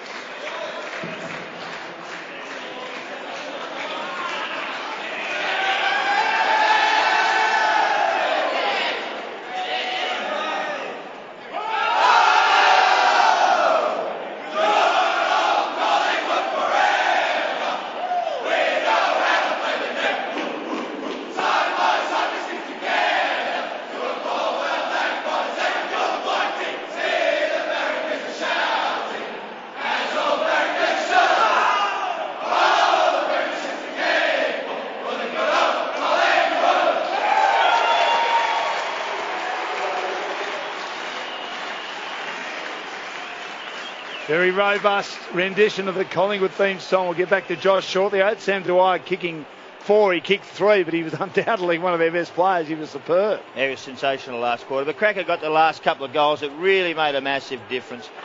He just floats around. He doesn't look like he's doing much, but all of a sudden he's lethal goals at the end. They were really terrific in the end. They just controlled the ball very well. Harry O'Brien's the best game I've seen Harry O'Brien play in 5 years, and I was really proud of how he went about it. He had a hell of a lot. He had 14 contested possessions. Terrific stuff the way they went about it. They got 8 kids in that side, 8 or 9 kids. Seedsman, Josh Thomas, Witts. You can throw in Ben Kennedy, Sam Dwyer, Jamie Elliott, Marley Williams. Amazing, and no different to actually what happened with Geelong. This was a super game of football. If you want to come and watch a game of football at its best, this was one side who fought back after actually being blown away, having the guts and actually to stand up and fight against the best side in the competition, I would say. Best side I love to watch is the Cats. I love watching them play. I really do. And if you want to watch footy at their best, this was a game to see. Get the replay. It was super. Cats were great too. They just didn't have a good start, and that killed them at the end. One poor first half too many, Lindsay, for the Cats today? Yeah, I think that's come back to bite them on the bum. You can't really as good as they are, you can't rely on giving team starts like that. And Collingwood obviously almost squandered that in the third quarter, but they fought back well. And you said it during that fourth quarter, Dan, that they used their petrol tickets. Let's get down to Sam Dwyer. He's with Josh McDermott. Thanks, Dan. Yeah, got Sam Dwyer down here. Sam, great performance today. He must be so rapt to get a win over Geelong. Tight game. They fought back at you in the end there, as you would have expected, but you managed to hold on. How did you find the game? Yeah, it was a really intense game. We really set ourselves, after a poor performance last week, to come out and set the tone early, which we did. We just had a little lapse there in the third quarter, but the boys fought it out well, and yeah, we managed to get the win, which was a real positive. And you must have known that Geelong were going to come back at you after half time. How are you feeling when they did get that run on? Did you still feel like you had it in you? Yeah, we knew that they were going to, being the side that they are, we knew they were going to come back hard at us, and we just had to stick to our structures and what we planned, and it paid off for us. Boys, we'll just have to leave it there. Sam's just been called into a meeting, so we'll see if we can get someone a little bit shortly. Thanks, Josh. Well done, Josh. Sam Dwyer has had 27 27 here tonight, 8 of them contested. He played a ripping game and kicked 3 goals. He's living the dream, mate. Yeah. How good's this? It's better than Port Melbourne. Port Melbourne, no one there. Come here, 73,000, having a ball, getting a kick. How good's that? That's what I was taking 7 years for someone to pick him up. 7 years of development of Port Melbourne. A bit of state footy. I think he's even chimed in with a couple of best and fairest. So he hasn't just come in. He's just given them. His output is fantastic. He's getting on the scoreboard. His second halves, his fitness, he's a real fit player. I've played on him before. He just darts around. His leg speed, he changes directions with his legs. He gets on the scoreboard. He's been a very valuable contributor. Hey, Lindsay, there's more of them around. And there are. And we've got to find them. And we've got to put them out there, because the kids aren't up to it at the early stage, and it takes them 1 or 2 years to get up. These kids are ready to go. And he's one of those, Sam Dwyer. I see it. It's a great story. I see it at Scotch. I still play at Scotch. I know it's at a low level, but you think these kids, if they got given the opportunity to be professional players 7 days a week, develop, there are gems out there. The fitness and strength is the key, and having the confidence to be able to run out a game like he does now. He's really on top of his game, isn't he? Yep, he's definitely on top of it. I'd put him in probably top 2 or 3 players for Collingwood this year, and to have an impact like he has at 26, but not even to come in at the level, but really, I think he's been dominating. It's just a great pathway for other players. His last quarter there was sensational. Unbelievable. I think he got him over the line. I think him and Cracker, their leg speed, got him over the line that last quarter. Cats looked a bit slow in the last quarter. In fact, they looked tired, didn't they? That third quarter was scintillating. They just had nothing left tonight. Yeah, that took it out of them. And as good as that, we never write the Cats off. And they were probably, 12, 13 points up with maybe 5-10 minutes to go. And Collingwood just choked them. They had it. Their pressure was back. They kept it in their forward half, which allows them to get back on the scoreboard. Momentum swing. They just got hold of the ball. They couldn't get it back.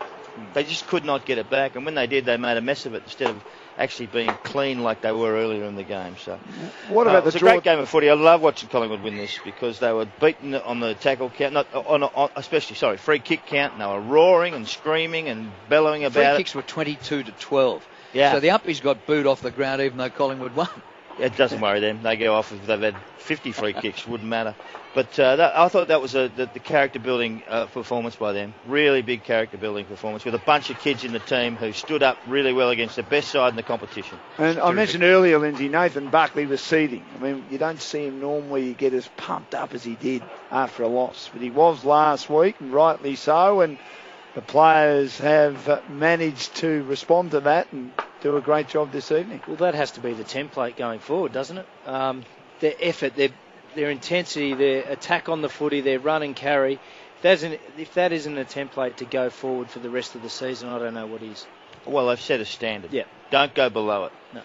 Sometimes you do. You vary in you can't vary in effort, but you can vary in performance, and not by minute amounts. If they can get anywhere near that, they're going to have a really good year. Collingwood by 6 points and a draw at the SCG. I mentioned that Sydney were 21 points up, deep into time on Fremantle, as they do. They strangled teams, and then under Ross Lyon, they got them on the counter-attack and almost got over the line. Michael Johnson had a late shot that Sam Reid marked right on the line. So Sydney be a bit disappointed they couldn't win that at the SCG, going through a bit of a flat spot at the moment. Both teams now 5 wins, 2 losses and a draw. Still looking pretty good, but I think Sydney be disappointed they couldn't win from 21 points up going That's some into close time games. Oh, Close games how this good week, is isn't this it? game? Friday night. 2-pointer in Perth, Yeah. 6-pointer here, and a draw in Sydney. And a good game at the Docklands today. Yeah, League the league changed all 18 day. times. Yeah. So, wow. This is just a super season now. We're actually finding out some footy's good. I think the changes to the rules have actually helped the football flow better in some occasions. We got some worrying things, but we always got a worrying thing about something. But I look at the footy's back, and it's been terrific. It sure has. It actually mightn't do the Cats a lot of harm. No. They play Port Adelaide next, then they've got the Gold Coast and GWS. I'm tipping in the next 3 weeks they'll be rotating a few blokes. And I think they've got about 8 to 9 games on the run home down at Cardinia Park. So you'll find that they'll get that back, and they'll what's that? They got 5, is it? 5 to come home on the way home. Their first game is when they turn the lights on for the first time. A couple of weeks' time against Gold what's that, Coast. round 10? Yeah. And then they have this rush of games at home after that. Well, they're back in the 8, the Pies, but we mentioned their percentage, 96.4, still a worry. 5 wins, 3 losses. Richmond will go ahead of them should they, they will beat Melbourne tomorrow, and they'll beat them quite comfortably and get a big percentage booster. But Don't be certain. it was all about having a win. Oh, come on. Nothing is more certain than Richmond annihilating Melbourne tomorrow, I would have thought. But anyway, we didn't think that Collingwood could beat Geelong on form tonight, and they did. Do you think Brisbane could win? No chance. But, come on. You know what? How about a Melbourne game? Bad. Don't worry about it. Unless they're insignificant, forget them. I actually tipped Collingwood on my tips.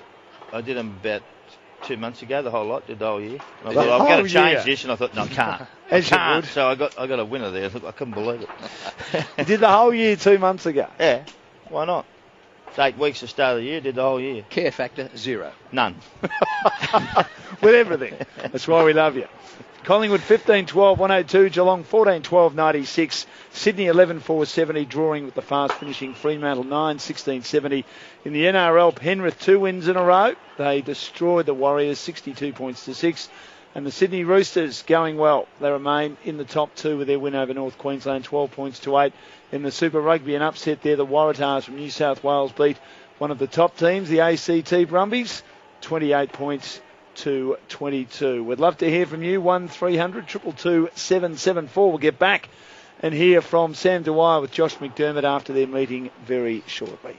One thing I'd like to wonder is, where was the crowd tonight? 66,000. As I said before the game started, since 2007, these teams at the MCG have averaged 83,000. Surely there was a lot on the line for both clubs tonight. Why weren't they here? I don't think the Collingwood, probably faithful, thought they were actually a chance of winning. Well, shame on you, all of you.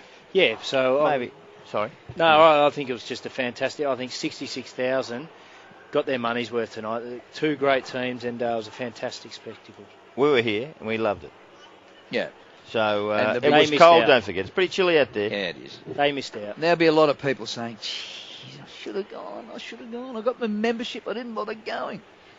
No, I agree. Actually, we haven't talked much about Geelong, and I really wanted to talk about some of their kids. Billy Smets and Motlop and Caddy, Guthrie. I mean, they got some youth as well. You know, I mean, Thurlow, Schroeder. You can throw in Blitzavs. I mean, these are 2 sides who are in a transition stage of actually changing over, but they're still at the top of their game. It's a very good effort by both clubs to be able to get them up to that sort of level so quickly and be contributors in a game like this. Well, they had 10 players who played less than 50 games, Geelong. It's incredible. All those experienced campaigners, and still missing James Kelly, Paul Chapman, Travis Barco. I reckon Nathan Vardy's in their best 22, so they've still got some good players to come back into that side, Geelong. So is Collingwood. Oh, absolutely. Collingwood That's what's so good about it, yeah. You know, Heath Shaw was suspended and Daisy Thomas was out this week, and we're not too sure how many weeks he is going to be out. They started to talk about 2, but there's a bit of a suggestion might be more than that. Is your love affair still strong with him, Drew? Oh, yeah. Really? Oh, yeah, I'm consistent. But there's a lot of them in the competition. He's not the only one. Big game next week against the Swans here at the MCG, and Sydney are just going at the moment. I just going back on both teams, I think a real key important ingredient is having your own VFL side, and Collingwood and Geelong have got it. So what happens is they play under a really good system. So every kid that comes in for either side play well. They don't take 10, 20 games to adapt. They come in and they adapt to it straight away. Guthrie, Motlop, Duncan, Smeds, Schroeder, Thurlow, Hall and Smith. Taylor Hunter wasn't playing tonight. Caddy, I think having your VFL side under the same banner as the senior team, it's just so valuable. And it was a good VFL side. They won it last year, didn't they, Dan? They did. They were outstanding, and players like Schroeder. Hall and Smith got the medal. Yeah, he did. He was superb. Burberry and Kirsten were emergencies, and they were very good players. Burberry in particular was on the rookie list. Boy from Tasmania showed plenty. So they just had these players able to come in and able to perform a role. Hey, Dan, after if you had the seconds and you actually put them on here beforehand, which is not going to hurt the grounds because they're so good at keeping them the way they are, you'd actually have more people inside the ground earlier. They'd be in here to watch their kids and watch the youth come through. They love it. The caterers would get more money. The grounds would get more money. It's a money building thing. It's not going to wreck the surface. No way, no. It's just not going to wreck it. I remember as a kid used to get here at 12 o'clock to watch the twos play because you'd sit there and you get a whole till 6 o'clock. You get footy and then you come and kick the ball on the arena after the game and. Yeah. I this business just love of the warm-up out on the ground is ridiculous. You can do it in the room. Yeah, I agree. Actually, your mate Terry Wallace started that, didn't he? Did he? Well, I think it was a bit before my time. I think that's when he tried to revolution footies in the 96-97 season. Yeah, 97 he did. I remember Ramiro was out here on his own. I think he was day. the one who pioneered it. He was the one, definitely, because Ramiro started doing it on his own. I remember one day he pioneered a couple MCG. of things too. He pioneered the flood as well. That night against the Bombers. Thank you for any help. We should be happy about that. No, I don't think so. Should be casting. But he only did that for one game, though. To try and restrict their influence. It got a lot of publicity. They thought they'd win. Anyway, it's a long time ago. Oh, he loved it. Terry. That was right down his alley. The talkback number 1300 222 774, and I'm sure Collingwood supporters will be on the dog and bone and happy to have a chat to us after an heroic victory where they led by 26 at half-time. They lost the lead with Geelong's blitzing third quarter, kicking 8 goals to 2. And then they found their way home down by 13 at three-quarter time to get over the line, 15-12, 102 to 14-12, 96. A drawn match at the SCG, the first one of the season. 11-4, 70 for Sydney, 9-16, 70 for the Fremantle Dockers. Drew, we better check some of the stats, and there were some big numbers tonight.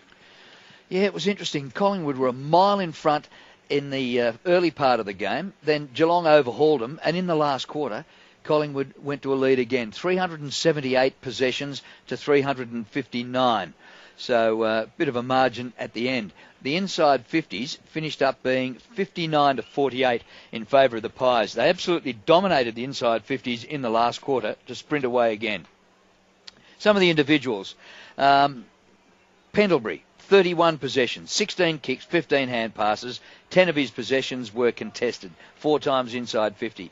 Harry O'Brien, rebounding out of defence, 31 possessions, 14 of them contested. Terrific game by Harry. Swan, 29 possessions with 11 contested. Dwyer, we've talked about him and we spoke to him briefly before he was whipped away for the meeting. 27 possessions. He had 16 kicks, 11 hand passes, 8 contested possessions and 4 inside 50s, and he kicked 3 goals straight. Sidebottom with 23 possessions. I'd like to know his goal assist because he seemed to be in the area where he could set up goals time and time again. 23 possessions for Sidebottom. Blair with 23. Andy Cracker with 19. He kicked 3 goals, 1 and 2 goals in the last quarter were crucial to Collingwood's win. Seedsman, what a kick it was in the last quarter. He kicked it a mile and the ball bounced onto the goal square and Elliott got on the end of it and socketed it through for a goal. Seedsman, 19 possessions. Elliott himself, 17. Cloak, 17 possessions and he took 13 marks, the most by any Collingwood player by a long, long way. In fact, Corey Enright was the only bloke who got close to him. He took 12. For the Cats, Stokes led the way with 31 possessions to be equal with Pendlebury. 14 of them were contested, 5 inside 50s. He laid 4 tackles as well. Joel Corey, the veteran, keeps on going. 30 possessions for him, mostly by hand. 9 kicks, 21 hand passes, 14 contested. Mackie, 28 possessions, and with his 8 inside 50s, no mean feat for a defender. Enright, 24. Bartell, 23. Harry Taylor with 21. Selwood 20. Might be a bit below his usual output, but some of the death-defying things that he did was incredible to watch. 12 contested out of his 20 possessions all up. Well, he put his body on the line, Selwood, a few times in the last quarter, but got well held early. He is averaging around 24 possessions a game before tonight. 1300 222 774, the number to give us a call and ask Mark McClure and Lindsay Gilbey anything you like. 3 games to go tomorrow to complete round 8. A crucial game for Carlton after their disappointment against the Saints last week. They've won 3 and lost 4. They take on Port Adelaide, who've dropped their last 2 after a great start to the year. And that is our early match on Grandstand. Regular updates of Richmond and Melbourne. And then the twilight fixture, also an important game in regard to final 8 aspirations for Adelaide, hosting St Kilda at Football Park. Yeah. Hopefully it's going to continue as it has the last few nights. And, I agree with you. I think footy's at its greatest at the moment. I think just after watching games like today and especially tonight and last night's game, I thought was a beauty. I think footy's a real healthy state at the moment. 3 very poor sides, but I suppose you have that, Sellers, don't you, when you have new teams in the competition? But, of course, Gold Coast not being one of those. But you're always going to have teams that are going to struggle. Well, yeah, that's why I have a ladder. Someone's got to be on the bottom, Dan. And so, look, it's unfortunate, but you've got to fight yourself off there, find a way to get out of there. And have these clubs got the ability to do so? It's a difficult one because you've got 2 emerging clubs in the Gold Coast and Sydney who are taking most of the quality draft choices, and they've still got another run at it this year, so it makes it difficult when you bottom out at the wrong time. This is the worst time if you're bottoming out, because GWS are going to have they're going to get more picks this year. I'm not sure how many, but their quality of first round draft picks are quality. Let's go to our first talkback caller. Eddie from Melbourne on Grandstand AFL. Eddie, great to have your company. Welcome to the program. Hi, fellas. How are you? Brilliant call tonight. Thanks, Eddie. I listened to the boys earlier today about the bump, and especially the one with Kelly last week. I reckon it was just a good fair bump, because Christensen was just running away with the ball, and I just thought he was running in to shepherd him, and as far as all the replays I saw, he never actually hit him in the face. But just caught his hand. That was what actually caught him in the face, not the actual shoulder. I thought it was shoulder on shoulder. And to me, it was just a fair bump, in play, close to the ball, as Christensen turned away to run towards goal. There was a lack of awareness, Eddie, from Brendan Goddard. He didn't seem to know that Kelly was in the vicinity, and he was a little bit away from the ball. The problem, I think, gentlemen, we have is that Kelly was off the ground. I think Kelly anticipated that Goddard was going to get the ball at one stage, and he ironed him out. I still think Lindsay Thomas's one was actually worse. We see 3 to 4 bumps a week are exactly the same, and some get pinged and some don't. So you take your luck if you want to do that sort of stuff. I think the one tonight will be looked at and might be penalised himself. Let's get down to the Collingwood rooms again, and Sam Dwyer has finished the team meeting, and Josh has got him once again. Thanks, Dan. Yeah, Sam, you just had a couple of meetings there. You had a players-only meeting, and then the coaches joined in, had a bit of a meeting with them as well. What was said? We just went through, we reinforced what we wanted to achieve throughout the game, and knew that we did that for 3 quarters. So we just identified that and just said that, there's still that 1 quarter that we can improve on, and just to stick to our guns and keep pushing hard. I'll throw you upstairs, Mark McClure and Lindsay Gilbey. Well, and Sam, Lindsay Gilbey, mate, fantastic game tonight. I've got a couple for you. So you've played at Port Melbourne probably 6 or 7 years and been a really good player at that level. Now you come out, played in a couple of hundred people per week. Now you playing in front of 66,000. What's it like to play for Collingwood? It's an amazing feeling, running out there and hearing the roar of the crowd. I'm pinching myself every week. And just another one, mate. Just how have you, by looking up here, you've adapted to the level really well. What's come as a surprise to you? Is it the pace of the game? Is it the intensity? Is it the amount of training that you do? I think the intensity is the biggest step. Obviously, the pace of the game is a lot quicker as well. But all the boys have really helped me out with that, trying to give me as much information. And obviously the training loads helps as well, so you sort of get your fitness base up a lot higher, which helps you run out games. Sammy, very different performance to what you put up the last couple of weeks here tonight. How did you do it?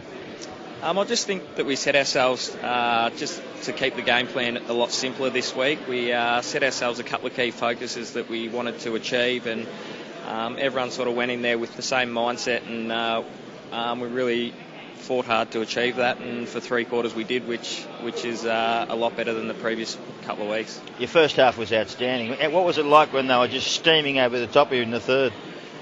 Yeah, obviously when teams get a run on, it's hard to stop, but we knew that if we stuck to our guns and kept fighting hard, that we'd really be able to stem the flow, and fought back hard in that last quarter and managed to run over them a little bit. Gutsy, wasn't it? It was fantastic. Yeah, certainly was. The boys did really well. When you were playing in the VFL, who did you follow in the AFL? I sort of didn't really follow anyone for the last sort of 5 years, just because I guess you're playing against so many of the other teams, you sort of end up having that rivalry with them. But growing up, I followed Richmond. And I wonder you didn't follow anyone for the last 5 years. Yeah, well, that's a good point too. Good one to drop off. And Sam, with all those young kids, everyone sort of played their role tonight. That's what it's all about, isn't it? Yeah, definitely. Buck's got the young boys in before the team meeting before the game, and sort of, they had a lot of young kids in as well, and we wanted to really show that the youth of Collingwood is up there with the best of the competition. Are you considered a young boy?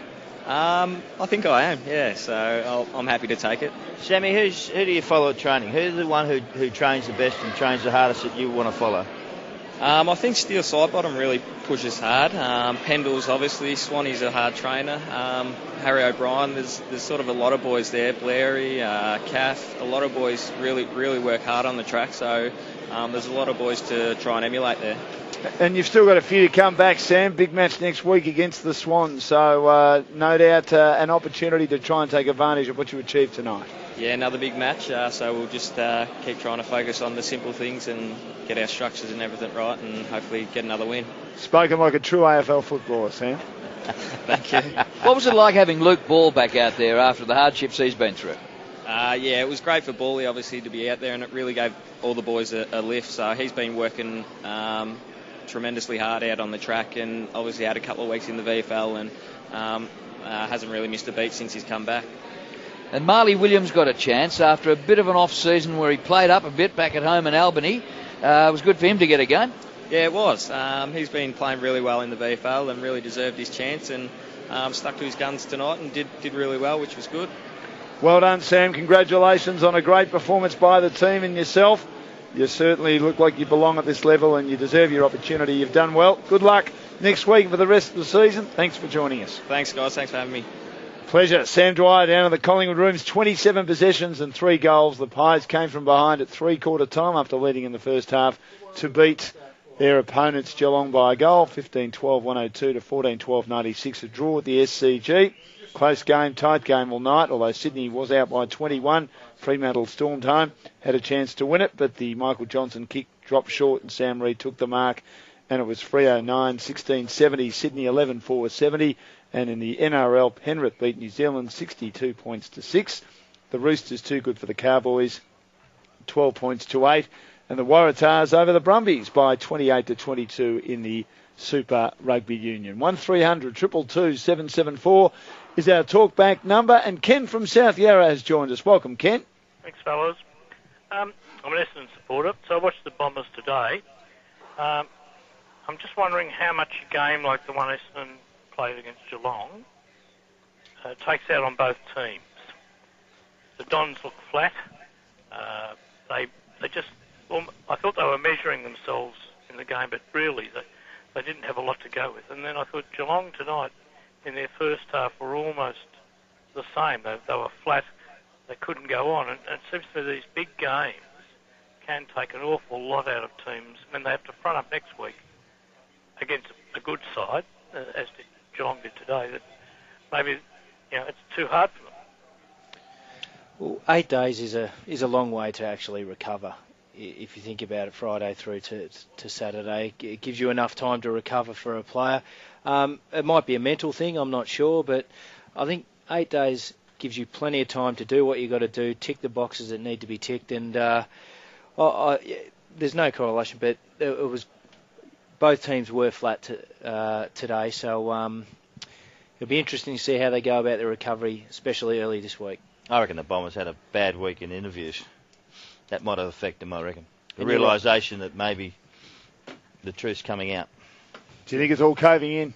Well, I don't know. Well, no one knows. How would you know? As a player, you would have to be worried about that situation. You can't not be worried about it.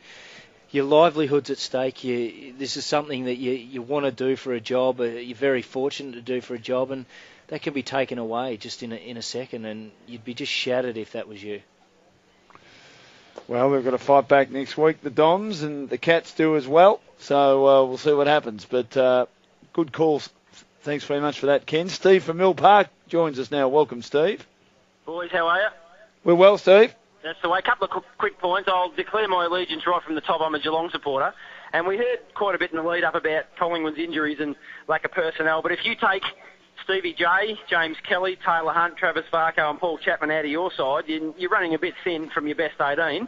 But I'm not making any excuses for the night. Collingwood had a win. And I'm certainly not going to say that the Cats didn't get the rub of the green with the umpires, boys. But I've got to ask you about Andy Cracker's free kick in that last quarter. He got the free kick pretty much near the point post. And he was standing in front of Harry Taylor, in front of him. And please, can someone explain to me how the hell can the umpire allow him to play on? He actually put his arm up in the air to stop time, and then he decided, no, I'll let you go, mate. You're within the goal kicking. I'll let you kick a goal. How does that work, boys? I mean, I've been following footy for 30 years. I can't figure this game out. It changes every week, and that's got me absolutely stuffed. Well, Stevie, the world's not fair. And unfortunately, I think that we saw it too, and we were a bit amazed too. So you're supposed to get behind the mark. You're supposed to do that. Yes, you are. But we don't adjudicate from here. The umpires do on the ground. And I agree with you. We all agree with you, but we can't stop it. That's the problem. And so, look, the world's not fair, mate. You've won a lot of good games. You've won a lot of games, and you've been terrific. And you were good again tonight. Just that was an unusual one. Thanks very much for your call, Steve. Peter from Mount Eliza. Evening, Peter. Yes, look, I'm a Collingwood backer, and I looked at the team today, and I thought it was about, due to injuries, it was about the poorest team that Collingwood has fielded this year. And in my tipping competition, I picked Geelong. The other thing I would comment on was that it was the first time this year that Collingwood, who were quite behind, playing against a top-class team, and actually came back in the last quarter. And I almost started to feel a little better about our team.